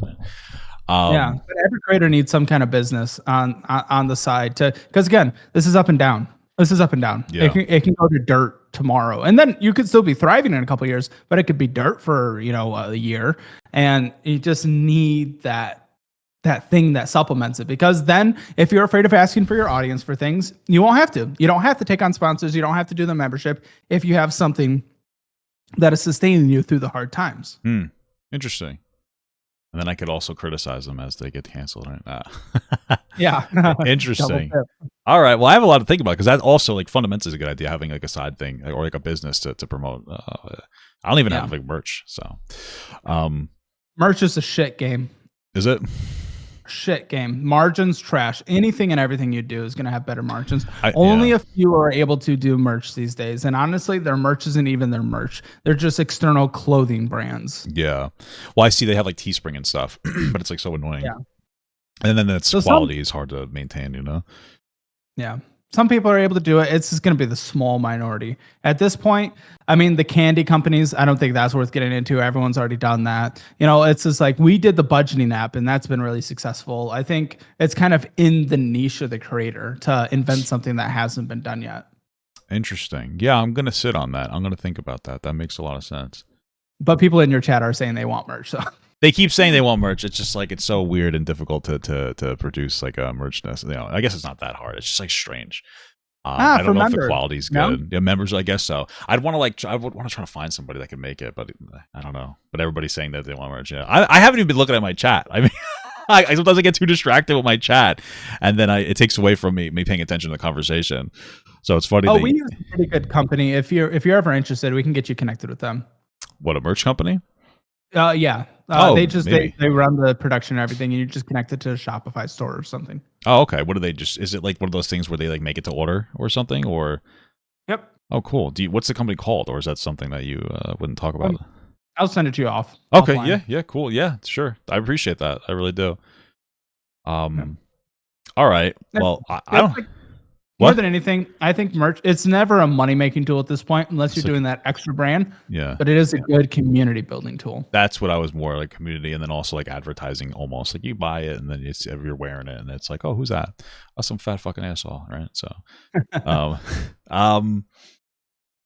shit. Oh, quick question. So what were you nervous about streaming this on your platform today? Is it just because I'm a controversial person? Which is fine, by the way. Controversial. I just didn't know what you were gonna ask. Oh yeah, no, I feel like I stayed pretty, I didn't want to ask anything like rehashing bullshit. I never had any intention of that. So was there any question that you felt like was a little risky? No, it's just, when you make your own content, you're in full control. So giving that control is a little hard when you're just not used to it. I never do interviews. I'm doing interviews because, I consider us friends, and I haven't had the chance to actually talk to you. So like, I was excited to do this, and I saw you doing interviews with others. So I offered, pretty much every podcast you can think of, except for Joe Rogan, has invited us on, and we've said no. So really, I'm afraid of being invited. I only said yes to Theo Von because my dad's a big fan of his. So. Interesting. Okay, interesting. Yeah. Well, I mean, I appreciated it already, but now I extra appreciate it. I got the exclusive Caleb Hammer interview. You did. I'll be doing the rounds in a year when the book comes out. We're doing a book. So. Oh, that's very cool. I remember you said when I mentioned the Rocket Money commercial, you were like, "Yeah, I feel like my exposure's too high right now." Is that part of it too? A little. We actually ended up pulling the Rocket Money one though, because we launched our own. So that makes sense. But yeah, I mean, we're definitely testing the waters in exposure, but it doesn't seem like people really care. It seems like, they'll consume as much as they want. And if you consume more, there's other people that'll consume more. So it's just like, I don't know. It's totally fine. But in terms of the podcast, just kind of because we're not really doing them too much. And the Theo Von one did really well. It's like 1.5 million or something. We're just kind of holding back until that book comes out, and then we'll do a big push. Because we get like Fox News, CNN, all them stuff as well, and I just never respond. But we'll be hitting them. We'll be hitting them pretty hard when the book comes out. That makes perfect sense. Well, I can't wait to react to it. Yeah. So, I don't have any more formal questions. I think I got everything. Sorry, the end was a lot of advice. It was very me centric, so sorry for that. But I definitely appreciate the advice. It was great. Yeah, me too. Yeah. I mean, we could get together more.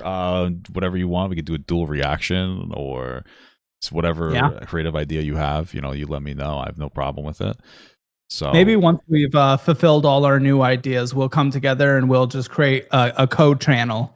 You want to do like a podcast? I mean, listen, we'll do a podcast. That sounds, I mean, I'm down for it. It's funny. My wife said, for whatever reason, she's like, I think of you, Caleb, and then, you know, Uncle Tix is. I've never talked to him, but like we're mutuals. He just has like Tourette's. And he's like a funny guy. And so I figured the first question I'd ask him on like a podcast was like, I would just say, hey, don't say it like a racial slur, because then he'd just start saying it, right? Because he's... But yeah, you know what? In the future, I'd definitely be down for that. Like I enjoy, you know, it's so difficult to make, or at least for me. I'm in the controversy sphere, so it's very difficult to find like friends, creator friends in the controversy sphere, because a lot of people, and I don't think I do this. You know, you're in commentary and you're doing drama. It doesn't matter if it's boy drama or girl drama. We're doing drama, and it gets very stupid.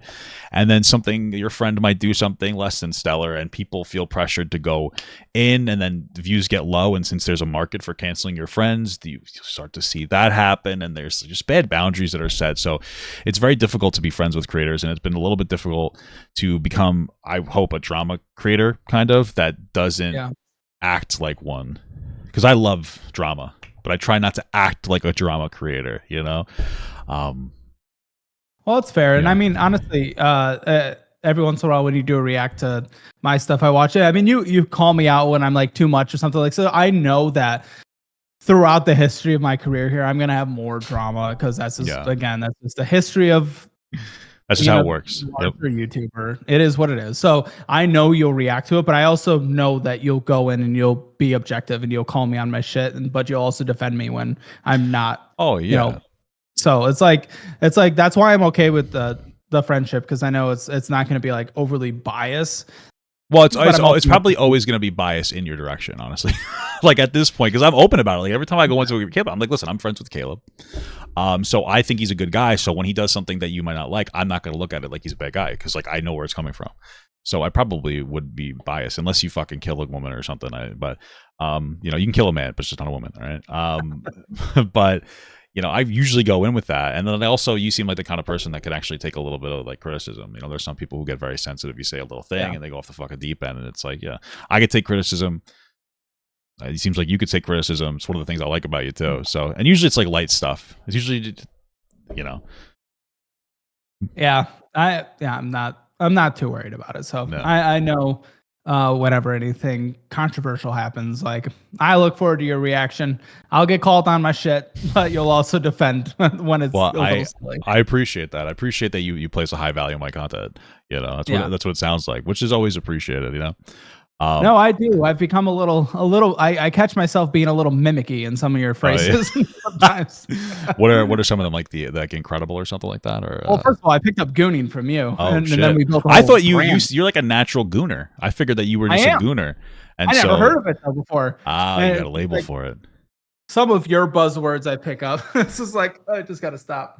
I do that too sometimes. It feels so weird when you consume somebody else and you pick up on mannerisms, but at the end of the day, it's just like, it is what it is. You know, what are you gonna do? Yeah. So, but it's fun. All right. Well, listen, I want to do something again at some point. We'll figure something out. But I definitely appreciate you stopping by. And thank you for the advice, because the advice was fantastic. I'm gonna sit on it and potentially implement something. I definitely appreciate it, man. I appreciate you reaching out to me, because I was going to reach out to you because I wanted to, you know, advocate for myself. But the fact that you did it was really nice of you, because, you know, obviously you're the more established creator that does higher effort content. So it was really nice of you to come on here, because it's a favor to me, you know, at the end of the day. So I definitely really appreciate it. Yes, sir. No, it was fun. Anytime, any questions, always happy to do it. Yeah, thank you so much, man. And you let me know if you need anything too. You know, oh, by the way, we're having a soup party in October if you want to come. So you're soup party. You know, okay. if you're not too busy with like everything that you got going on, you know. So thank you for stopping by, and take care, all right? Yes, sir. Have a good one. You too. Peace. All right. That was a cool conversation. That was a cool conversation. I had a lot of fun. I am going to go pee.